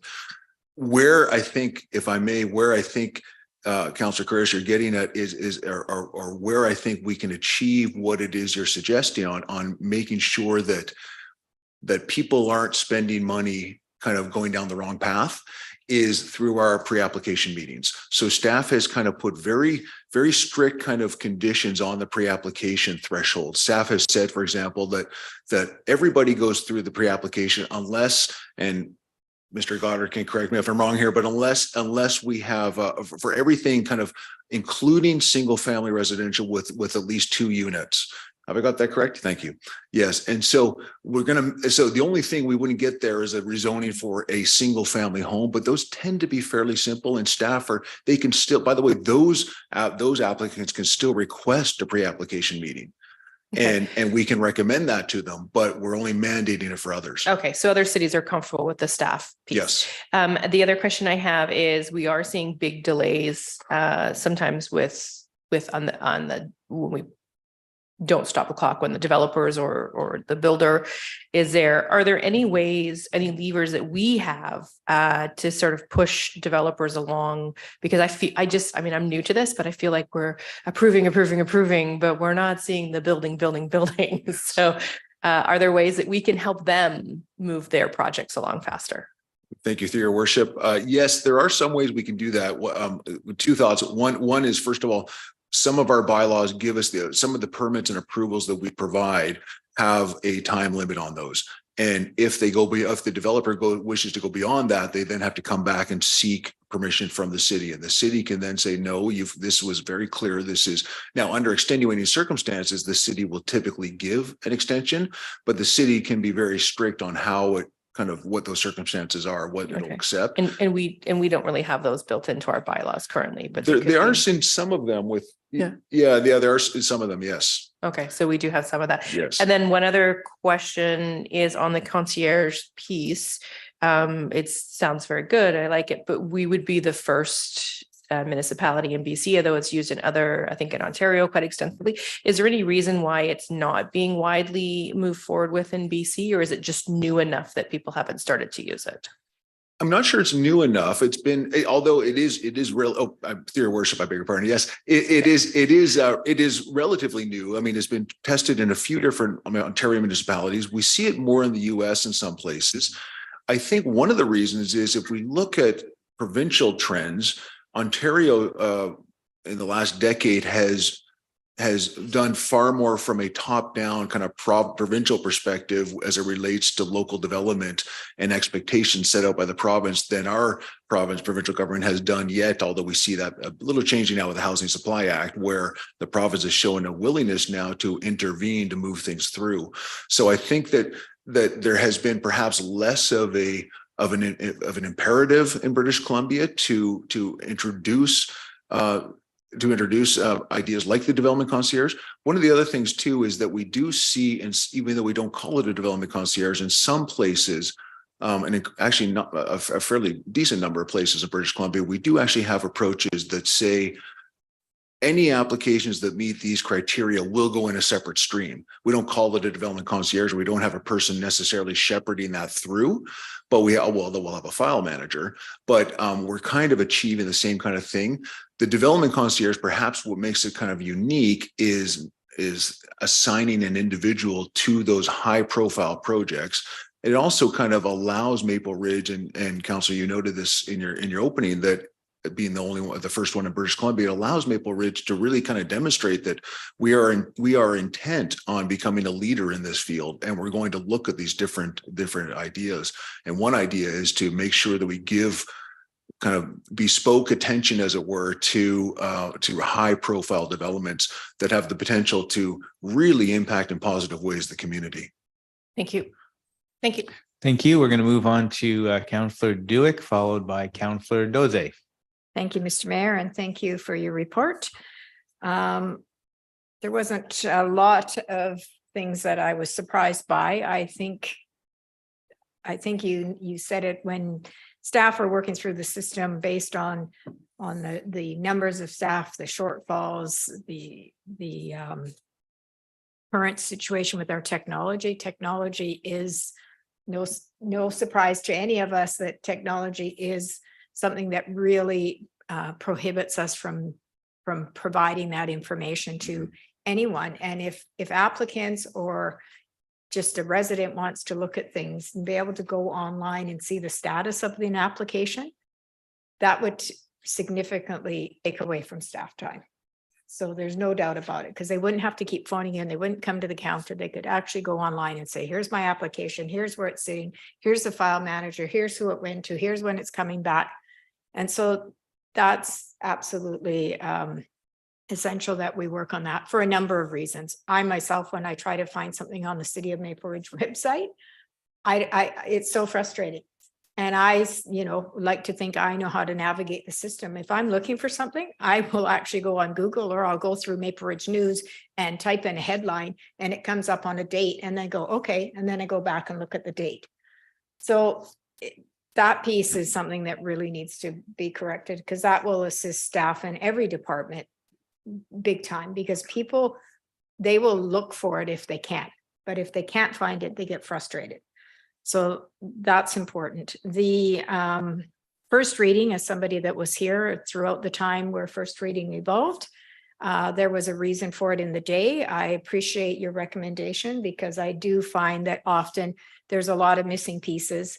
It was really about signaling the land use. But if we rely on our OCP and we rely on the pre-application status, the meeting, I think that will eliminate the concern that people have when they're investing in the community, because staff will be able to say, you know what, here's the OCP, here's how it meets this.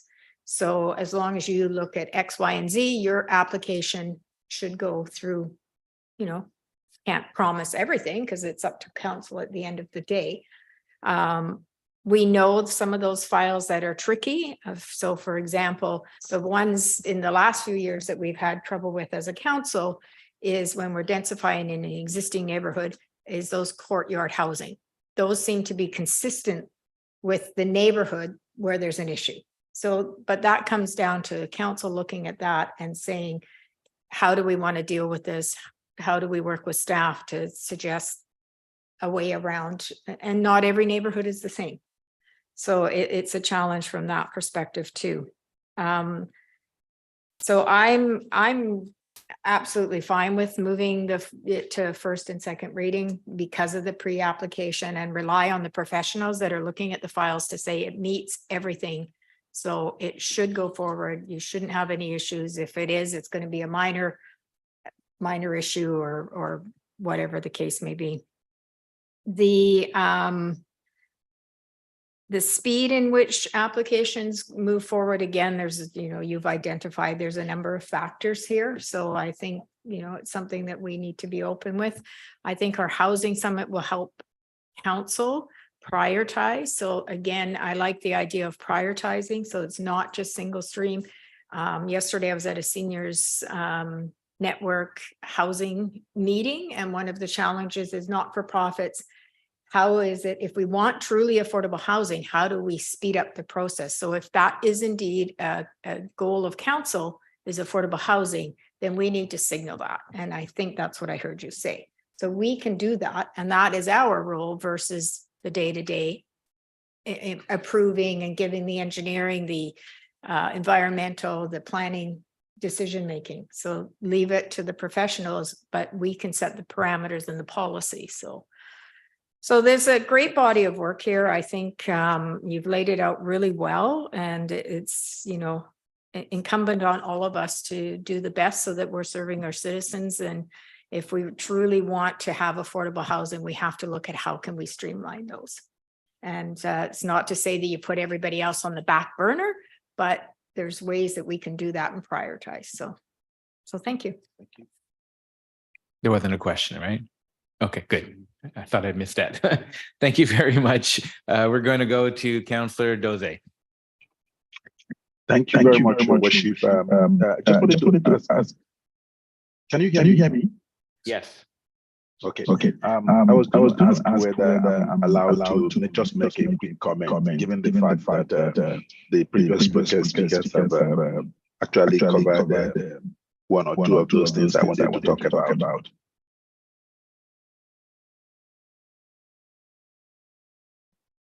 Your Worship, I put up a question here. Am I allowed to make a comment instead of a question? Yes. This is it's only a committee of whole that you have to ask questions. You can make comments. Thank you very much.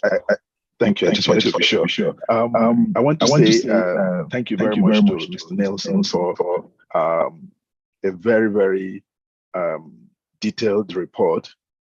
I will say that I'm quite excited over the pragmatic nature of this report, or the issues, the solutions provided in this report, because Maple Ridge have over the years lagged behind all other communities that go out there for improvements. And given the level of crisis we have in the housing department, I think that the solutions we need to advance towards resolving this must be timely and fast. And this report has spoken to that, especially when it comes to first reading, second and third, as opposed to combining first and second readings. We have seen over the time of a campaign, members of the community complaining about this issue of time lag between when the application is made and when they are finally either given or denied the application, and the time lag before construction starts. And given the nature of the crisis we have in the housing, I think making it as fast as possible is the way to go. And I think that this report has pointed to that direction. I can only ask all my colleagues to look at it from the perspective that if we are going to improve the housing stock in Maple Ridge and solve the homelessness issues and the other issues that goes with it, and of course, most importantly, improve the economy of our community by improving the density and everything that goes with it, I think this report is a good one that we can use to leverage all the technical and expertise we have in the system to improve our community. And I think again that I want to say that technological improvement needs to be addressed in Maple Ridge, and we have seen that across the board when we spoke during our community development discussion we had earlier on before we went into the budget, and even during the budgetary period, these things kept coming up that we need to improve our technology in this city hall. So I think, honestly, I'm going to ask every member of our team to look at this report for what it is: a dashboard that we're going to use to move forward and improve our community. And I want to say thank you again to Mr. Nelson, and of course, the support that was given by the staff. I want to thank the staff for also giving him that opportunity, and I look forward to our implementing this for the betterment of our community. Thank you. Thank you very much. And we're now going to move on to Councillor Tan. Thank you, Mayor Rumi. And thank you, Mr. Nielsen, for the very thorough report. And thank you to staff as well for all that support in putting the report together. A couple of questions here about maybe starting with the development concierge and the role. I'm curious sort of that in relation to the file manager role. I took a look at a case study you put out here in the report about Halton Hills, and you talked about how the development concierge and the file manager could work together. Could you sort of illustrate that a little more for me? Yes, thank you. Through your worship to Councillor Tan. Thank you for the question. When we look at Halton Hills, it's a very good question, because when I first started to explore the development concierge model and reach out and have a number of conversations with Halton Hills, my assumption was that the development concierge was the party that in fact acted as the file manager. In fact, what we found was that the development concierge acted or worked very closely with the file manager, but also worked with other agencies on whom the applicant relied for different approvals. So for example, the file manager is responsible for ensuring that the referrals to the internal departments are done quickly, brought back, synthesized, put together, and that the information is provided to the applicant. The development concierge works with the file manager to make sure that the file manager is getting from the applicant everything the file manager needs to do his or her role. Mm-hmm. So there's a bit of a conduit, there's a bit of a support role that the development concierge plays. The development concierge also then in representing or dealing with the applicant, if the applicant is experiencing confusion about the role or has lost track of the file, the development concierge will then advocate to the file manager on behalf of the applicant to understand where it is in the system, what the holdup is, to find ways to kind of move it through. The other thing is the file manager too, or I beg your pardon, the development concierge too will will help the applicant in dealing with other agencies outside of the city of Maple Ridge government that may need to provide input and approvals, whether that be Fraser Health, whether it be Metro Vancouver, whether it be what have you. And so there may be other agencies that have to be dealt with as well. So that development concierge kind of plays that soft advocate role on behalf of the applicant, but also kind of help staff make sure that it gets what it needs from the applicant. Because it was interesting in talking with Halton Hills, they mentioned a number of cases where, in fact, staff had been working diligently and was moving things through very quickly, but the applicant was late on getting materials. So the development concierge really had to work with the applicant to get that stuff in place. Right. Thank you for that. I'm curious of the development concierge can be sort of serving as an external advocate, whether it's external with the applicant or external with other agencies, and also support internally in whatever ways. But really, the file manager takes care of the internal provisions. Absolutely. That's helpful, and maybe more about the file manager as well. I'm seeing the reports of this question of how to sort of enable or empower this file manager to work to sort of also enforce a few deadlines with colleagues, and I can assume that can sometimes be a challenging role to play. Do you have sort of recommendations or suggestions around that? Yes, thank you for your worship to Councillor Tan. Yes, you've hit the nail on the head, as it were, as it relates to the file manager, Councillor.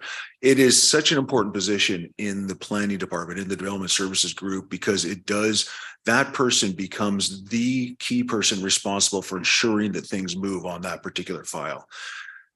In other municipalities, they have set out, having experienced a lot of the same issues that Maple Ridge is experiencing with respect to the recognized authority of the file manager, the clarity of the role, the relationships the file manager has with staff and other departments, and the expectations the file manager is not only able to impose, but also responsible for imposing as they relate to timelines and all those kinds of things. Other cities have put together very clear guides on the role of the file manager. And so all staff involved in the development services function, whether they're providing comments on referrals, whether they're involved in providing approvals, what have you, wherever they fit in the system, all staff have a very clear and common understanding of the role of the file manager and how the file manager needs to kind of be given that respect of the position and the authority to make sure things get done, and they get done in accordance with the timeline set out.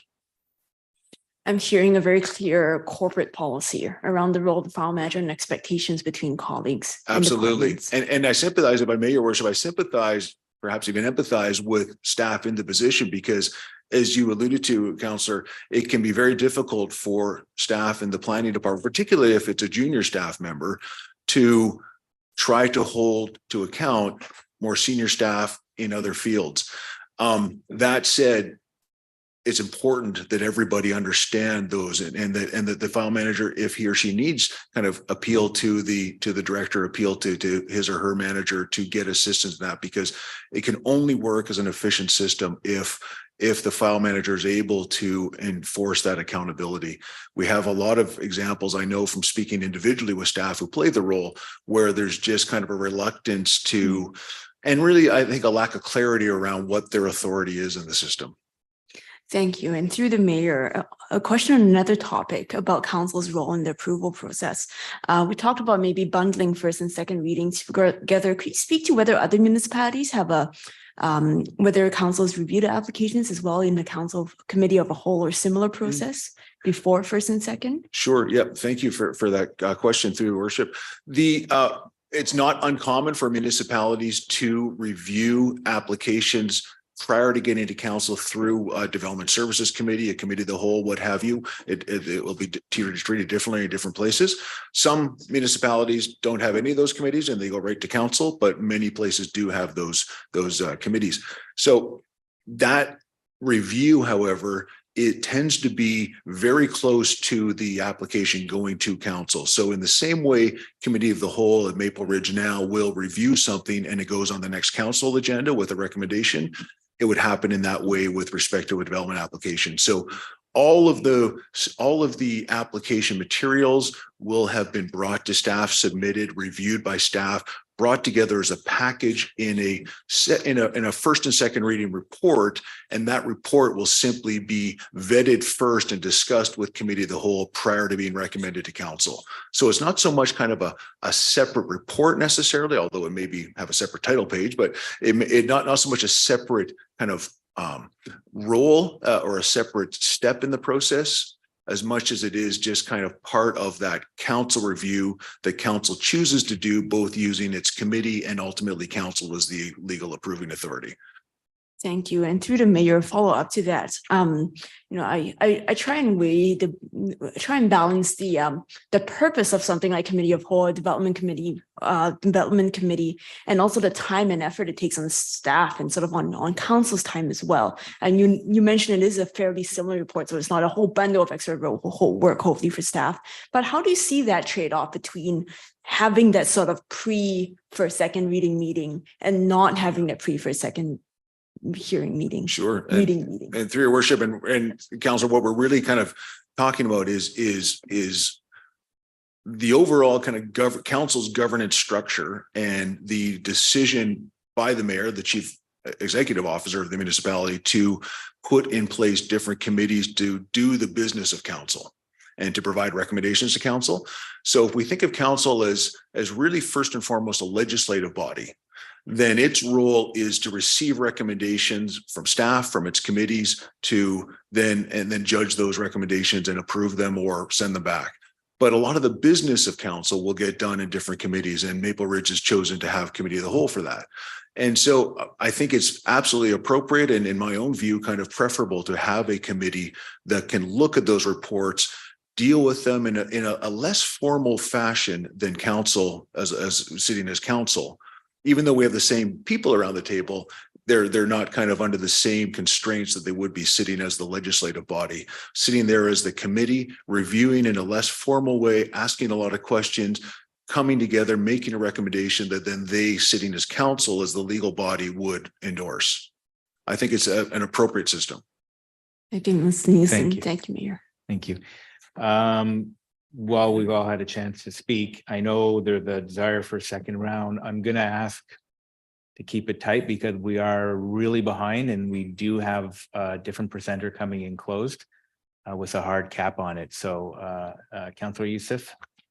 Thank you, Mr. Chair. I will be brief on your recommendations for the environmental sections. Yes, please. I concur with Councillor Duick on having a real-time and publicly accessible, and most importantly, a simple permit application viewer that the public can access. This would be a huge time saver, a driver for transparency and accountability, and give Mr. Hartman the ability to measure staff performance as well, something that we've discussed repeatedly. When we're looking at at Chilliwack, and I realize you said that we're comparing apples to oranges. So two questions, one on Chilliwack and then the other on the time frame for the recommendations. Chilliwack seems to be able to do more with less staff and less application costs. So my question is, what do they have that we don't, aside from the corn? And then on timeframes, when we're talking about short-term, medium-term, and long-term execution of those recommendations, what would be the timeframes associated with those? Thank you, Mr. Chair. Those are my questions. Thank you. Thank you, Your Worship. Yeah, very quickly on the second question, I'm going to defer to staff on that one. But on the first question with respect to Chilliwack, what's the difference? What's the kind of their secret sauce, as it were? It's culture. It is, it's the differences also in the applications. If we go and look at Chilliwack, there are fewer of the types of applications that Maple Ridge is starting to see. It is also just, as it relates to culture, just a different reliance, a more kind of a more risk, higher tolerance of risk, and more of a reliance on professionals and consultants that the applicants bring to the table. Thank you, Councillor Duick. Thank you. Just quickly, if we're looking at the timeliness of applications, if I think of what Councillor Carrera said around the first reading or we approve things and they don't come back quickly. And I think that's why I can support going first to second, because a lot of times applicants are going to first reading to then sit on the property or sell the property. So they can say, well, we've got a blessing without spending a lot of money. So that's that's why it's good to move off. And then the committee of the whole, again, it's about timeliness, because of committee of the whole, we can ask questions of clarification. We have a week to get the information. We can actually make the decision at the council meeting versus when a council didn't have committee of the whole, everything was done at the council meeting. They didn't have enough information, and then they send it back and defer it back. So again, you're adding time to the application. So efficient. Thank you, Councillor Tan. Thanks, Mayor Rumi. I just have a quick question around in the organizational culture section. And I just want to ask a little bit about one statement you put there that on the whole that staff and council may seem unaware of each other's desires here. Can you speak a little more to that? And is there, because, and I bring that up because if it's, if we're unclear as a governance board to staff what our desires are, then that's something that we need to work on, and vice versa. Sure. Yes, thank you. And then thank you for picking out the most sensitive part of the whole report. Councillor, I'm being facetious, but well, not entirely. But anyway, Your Worship, the answer to the question really, it's part of the answer is that this report, I want to emphasize, was largely written before this current council was sitting. My impression as your consultant from when the research was done and my discussions with staff was that there was more of a less of a trust, I think, between council and staff, and that there was and that I think, in my view, resulted in staff being uber cautious, extra cautious in making sure that everything that needed to be checked, everything that could be checked by staff prior to sending stuff through to council was checked, because nobody wanted to kind of send something forward that was going to be put back because something had been missed. And perhaps there was just less of a tolerance of risk, less of a tolerance of mistakes, perhaps in some cases, because mistakes do happen, but just more of a sense on the part of staff. This is just my impression, Your Worship, more of the sense on the part of the staff that they needed to be sure that everything was locked down prior to going before council. And I think that in a healthy culture, I think we're going to have the sense where both staff and council trust one another to support one another and trust that they will be supported by one another.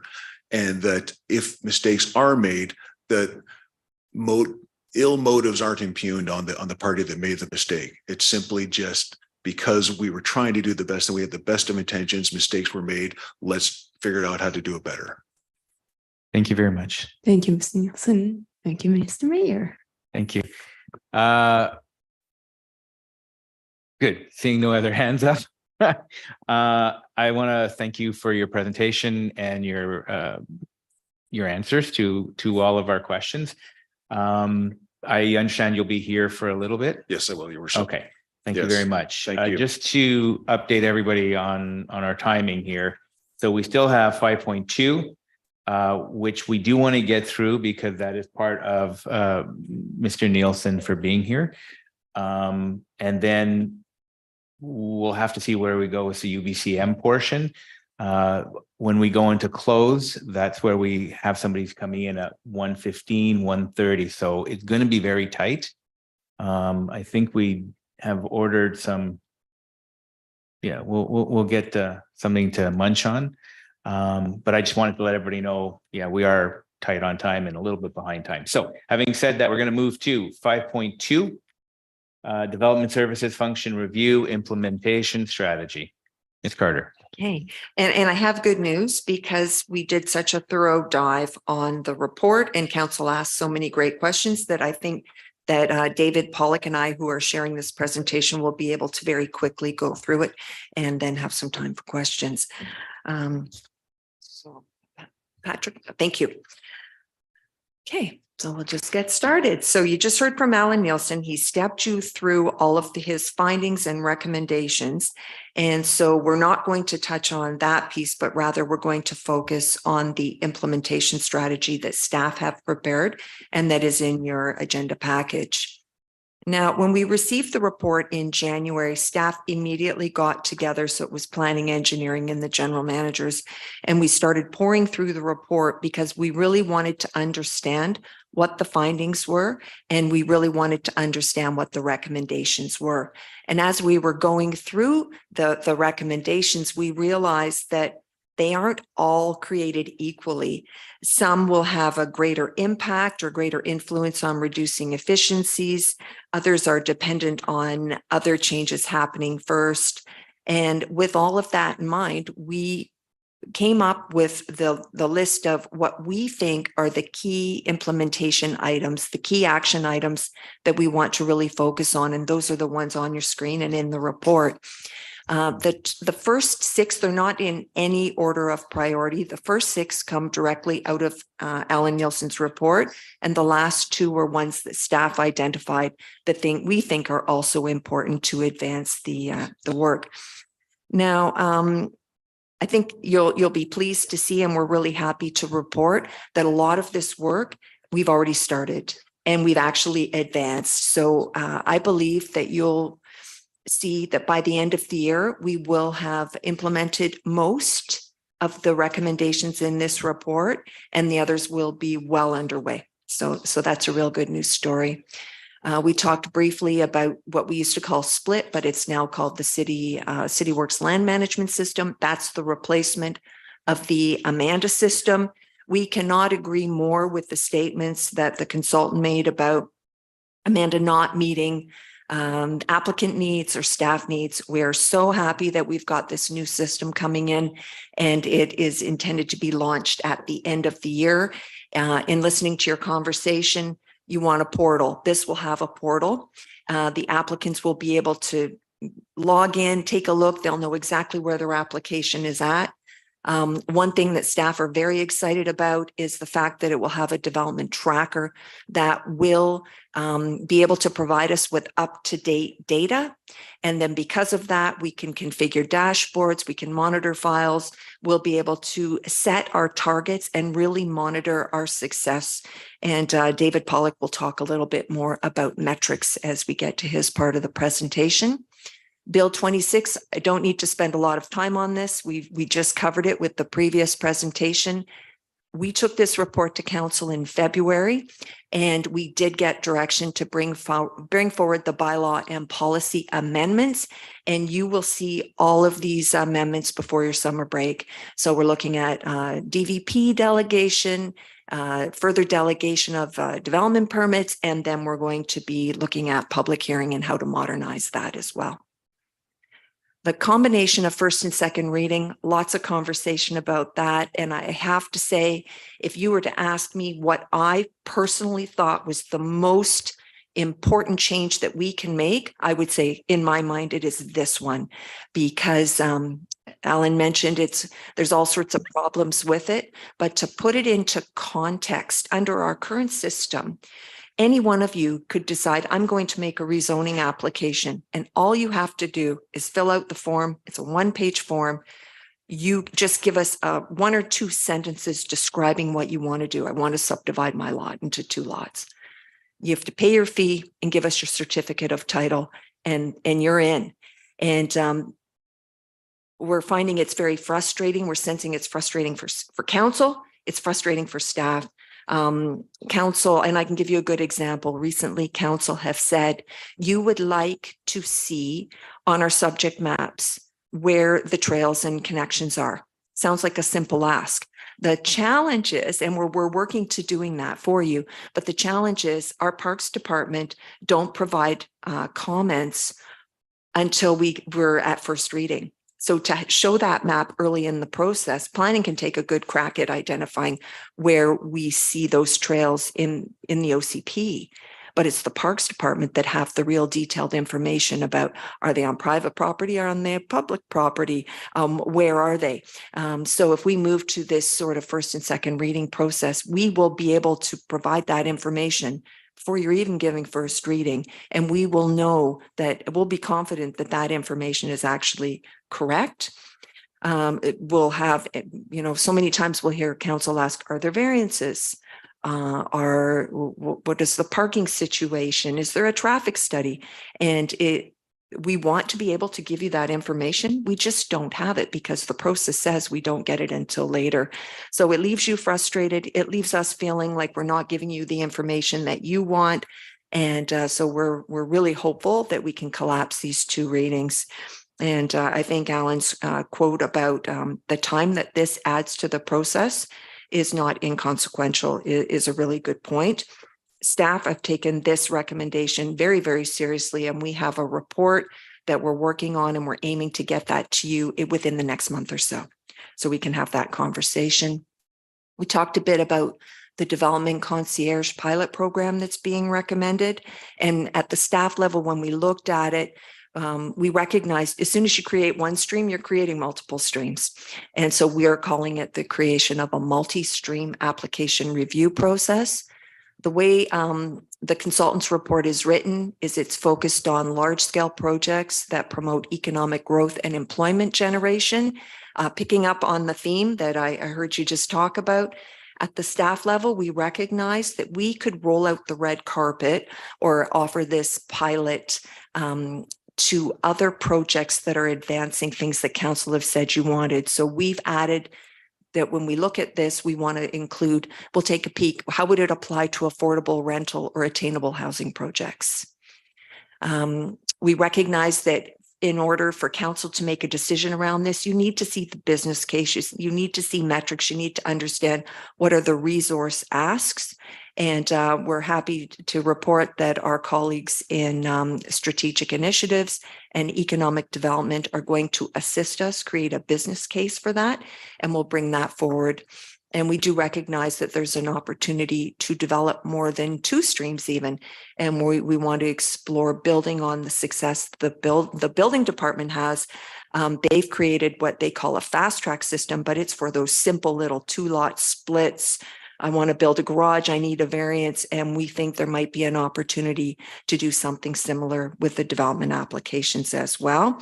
And we hope to get this report to you in the fall, and assuming all goes well, launch a multi-stream process review by the end of the year.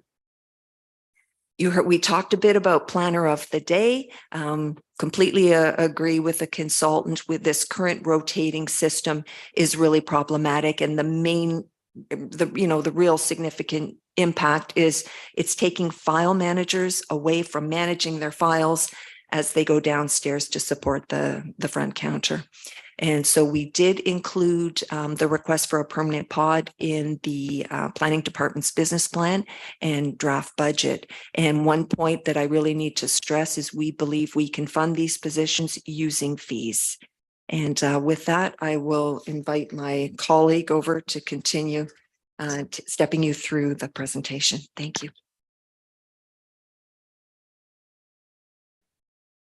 Few hard acts to follow.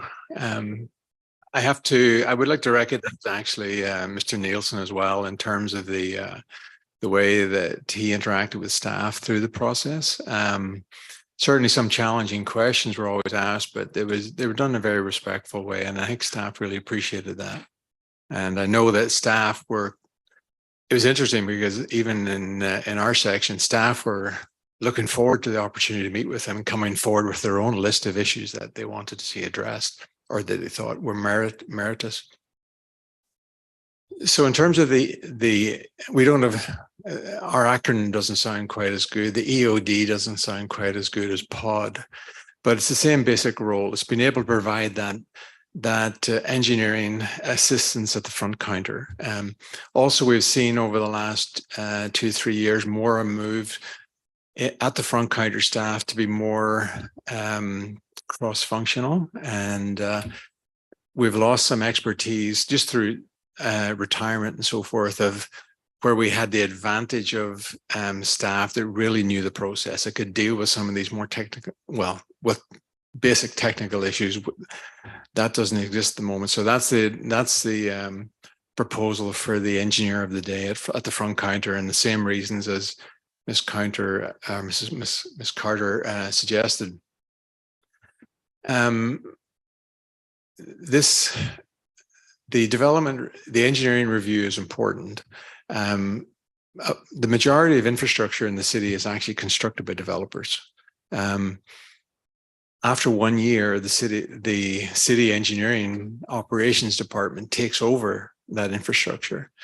And as a general rule, through the life cycle of an asset, 20% is your capital cost up front. So 80% of the asset is actually in the operations and maintenance and ultimate replacement of that. So it's important that the right infrastructure is put in place.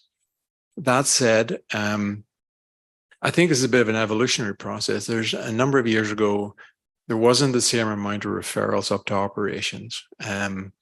We then moved to include that more, and now we're sort of evolving that again. The protocol agreement would be one that we would set parameters and thresholds at what goes up to operations and what can be dealt with internally. We use virtually every municipality in British Columbia uses the master municipal construction documents as the basis for everything that we do. And the principle of that is, can you live with it? And that's the principle that we want to apply to our infrastructure as well. Can we live with what is generally being proposed? So the protocol agreement will set that out. It will also identify, given an opportunity to flag when there is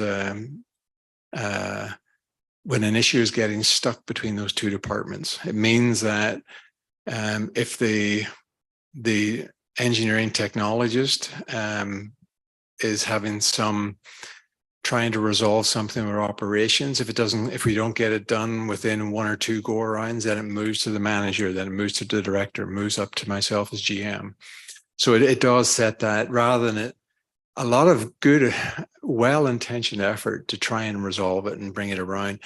Some of these issues are significant. One of the developments we had recently in Northeast Albion, the engineering drawings, never mind the development drawings, the engineering drawings were over 250 in the package.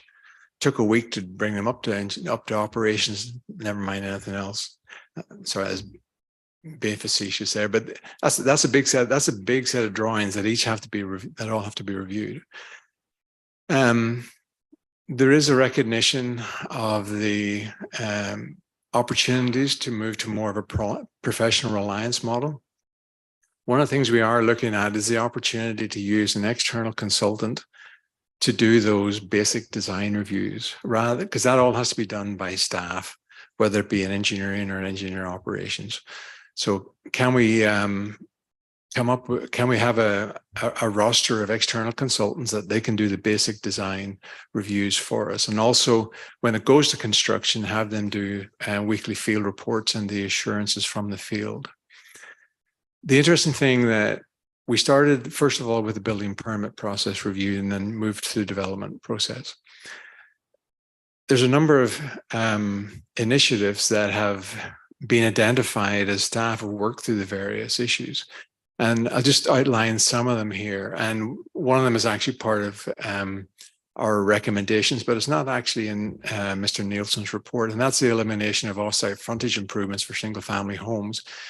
This was created in 2016. Council amended the bylaw. And it was seen at the time as a best practice. However, we've seen challenges, obviously, with housing affordability and timeliness of application. So the proposal is to waive those frontage works where there is if it's a single family demolition and rebuild, or if there's a secondary suite application or detached garden suite. There are also a number of here that I've just laid out. I'll just speak to a couple of them. Single family building permit applications in a new subdivision, they're no longer being referred to engineering. The process to build the subdivision has all been approved. There's new service connections in place. So that is a cutout.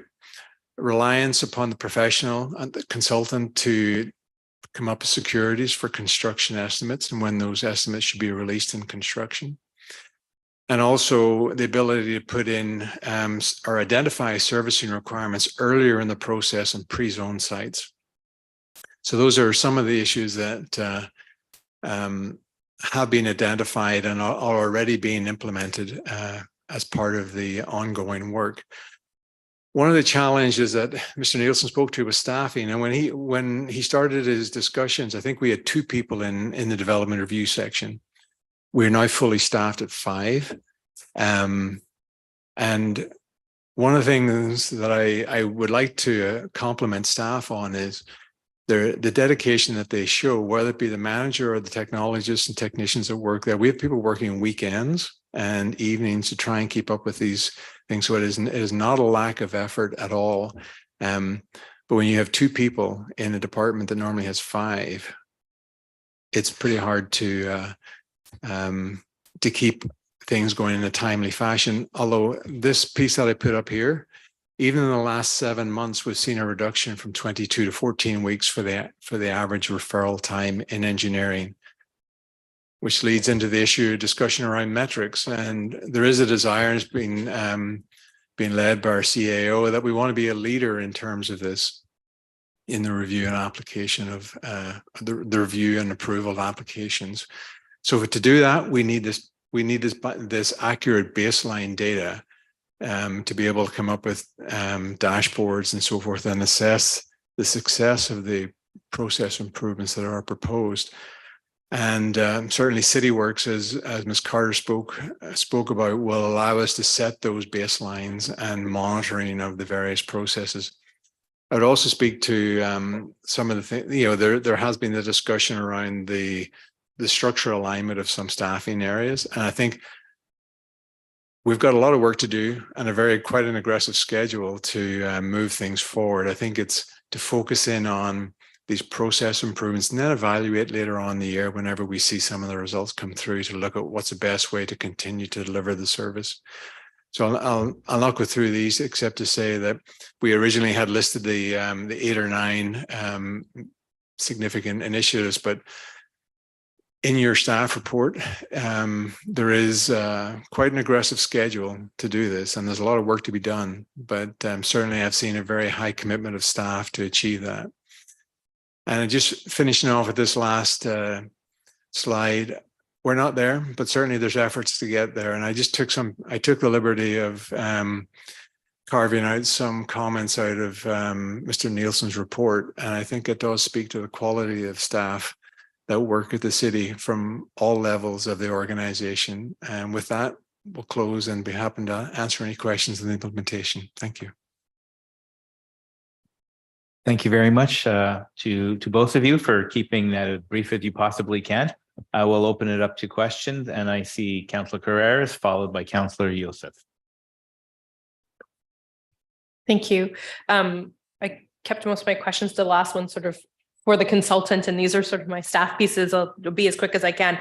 Thank you very much for doing this process. It's never an easy process to deep dive in and take a look, but I think it's important that we do these processes. And I also challenge us at council to do a deep dive into our own processes and assess our own abilities to do the job. So I want to say thank you for that. I think judged on the previous conversations, there's a lot of support for the recommendations in the report.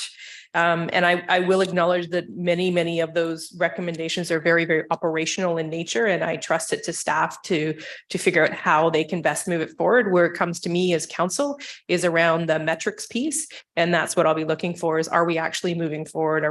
Have the operational changes that you've done and implemented making a difference in the metrics? So those are the pieces that will come to me that I'll be interested in. And then the other piece is, I'm like I said, a lot of this is very operational, but the big pieces are money, business planning, and I think you've already come to us with some of them, policy pieces, and I see a lot of the policy pieces and direction will probably come with the implementation of the concierge. I think that's where you're really going to seek that direction from council. So I don't see in the timeline report, I just don't see it really identified the pieces that are owned by council and come to council. I can read between the lines and figure it out, like your need direction. But so I look forward to those direction and policy pieces that come forward to us and the metric pieces when it comes. So thank you. Thank you very much, Councillor Youssef. Thank you, Mr. Chair, and thank you to staff for being courageous and taking this review on. I realize, as Councillor Carrera said, it's not always easy to look at oneself in the mirror, but I'm glad we've had this review. Again, I wholeheartedly supportive of entrusting and empowering staff to carry out the work that they're here to do and changing that organizational culture for the better. Through the chair to staff, I will ask my question about timeframes. When we're talking about short-term, medium-term, and long-term recommendations and the execution of them, what are we talking about in terms of actual time?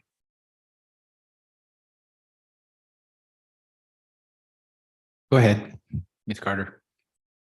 Okay, so in answer to your question through the chair, we have a table in the back where we've taken Mr. Nielsen's recommendations and they're running down the left side. And then we've identified the lead department and then there are staff comments. So as far as what we were calling short term, that's referring to Q1 or Q2. So many of those items have already been started, like Bill 26. The split work started later last fall. And then Q3 is Q3 and 4 we're calling medium term, and then longer term would be 2024. And of course, based on the short term ones, then we can move into the medium term. I was trying to get some sort of a time frame, as in months or possibly a year, not just for myself, but also for the general public to be able to kind of see our progress and to hold us accountable to ourselves and to the public in moving these recommendations forward. Thank you, Mr. Chair. Those are my comments and questions. Thank you very much. Seeing no other comments or questions, thank you both for your presentation. We will very quickly move over to 5.3 UBCM resolutions process briefing. And Ms. Anastasiadis is going to be presenting. Thank you.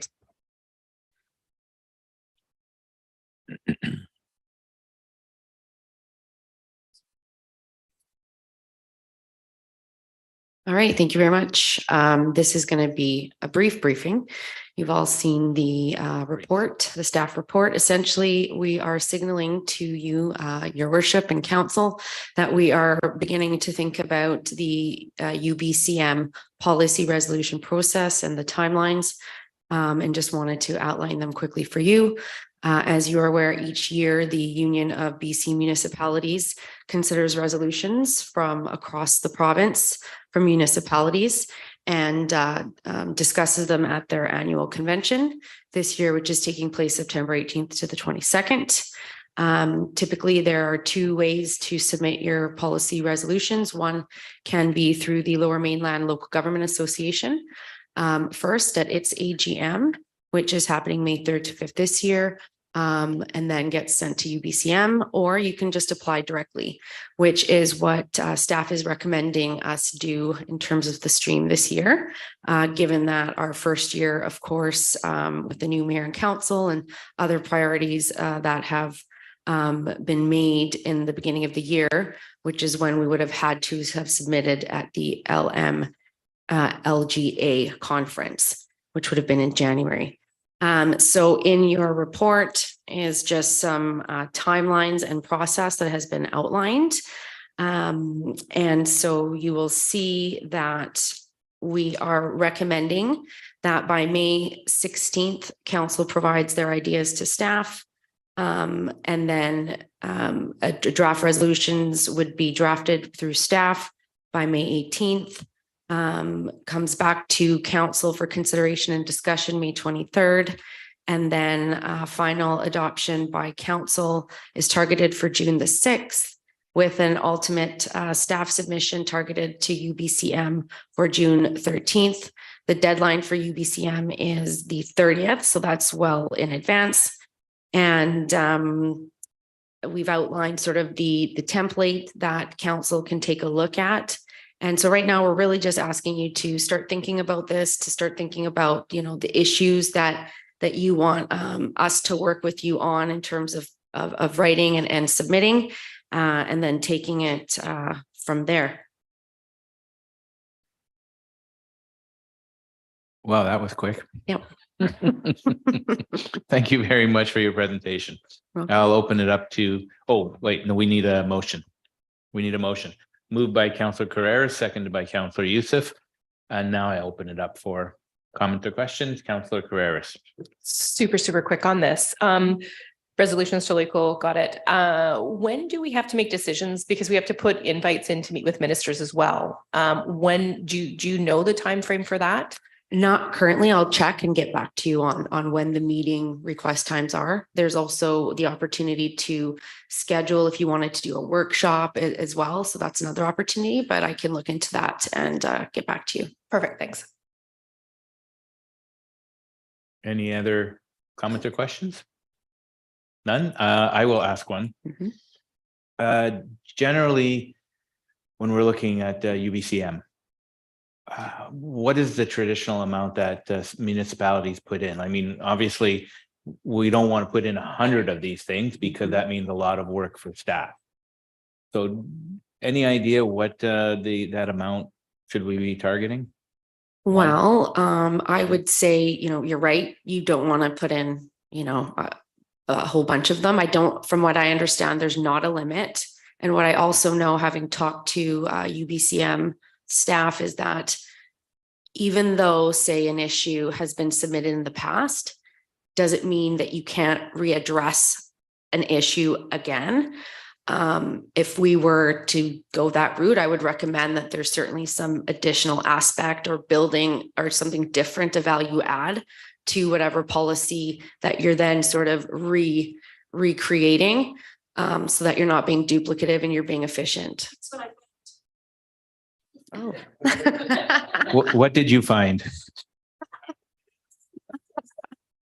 So that the short answer is I'm not aware of any limits. My personal advice and recommendation would be about 3 that you want to prioritize as a council together. Okay. So for a lot of us who are new here, how much work do we need to actually put into that versus just saying, here are the few words, you guys go off and do the work? Like, So good question. I mean, the approach we're taking this year, because we want to be more expedited, is, and it has been in the past this way too, from my understanding, that we're seeking from council simply a list of ideas to explore. We would then sort of pen it for consideration by council at the next meeting. So this year it's quite heavy, I think, on staff taking the pen. In the past, I understand that there has been a committee of council that has also met and sort of been a bit more of a working group around that. okay. Sorry. I was just going to say a couple of counselors and a staff person have met to do the work, because it shouldn't be staff that's doing it, should be council, because it's council. Staff just gives their expertise on the best way to present it. But for this year, because we're in a time crunch, maybe not so. Well, I think it's incumbent upon, if anybody wants to actually put a motion through, my recommendation is that you talk to your colleagues and see if there's similar motions that they may want to put through. So like I said, the last thing we want to do with a time crunch is just throw everything at staff and say, here, you guys take care of it. So I think there is a little bit of homework in that sense. Having said that, seeing no further comments. Oh, sorry. Councillor Carreras. Just quickly, I just on that piece, I think as counselors, if you want to put a motion forward, you need to do the work. I don't care about the time crunch. You have 3 weeks to draft something.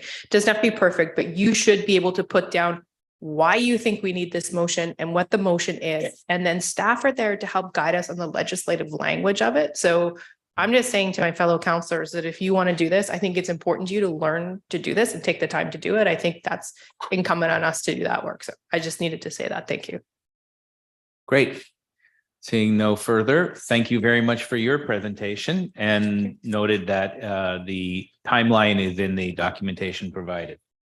We have a motion on the floor, so we should vote on that. Yes. So we do have a motion on the floor, which we put on the floor. So all those in favor? It is unanimous. Motion has been carried. Thank you. So we're going to go to, are we going to recess first? Are we going to recess? And then We- go into close? We have actually completed our agenda, so we could adjourn and we could resume closed at 1:45. Okay, so we can adjourn and then we're gonna, Go into a separate meeting that starts at 1:45. okay, so we're gonna go directly into closed. Okay,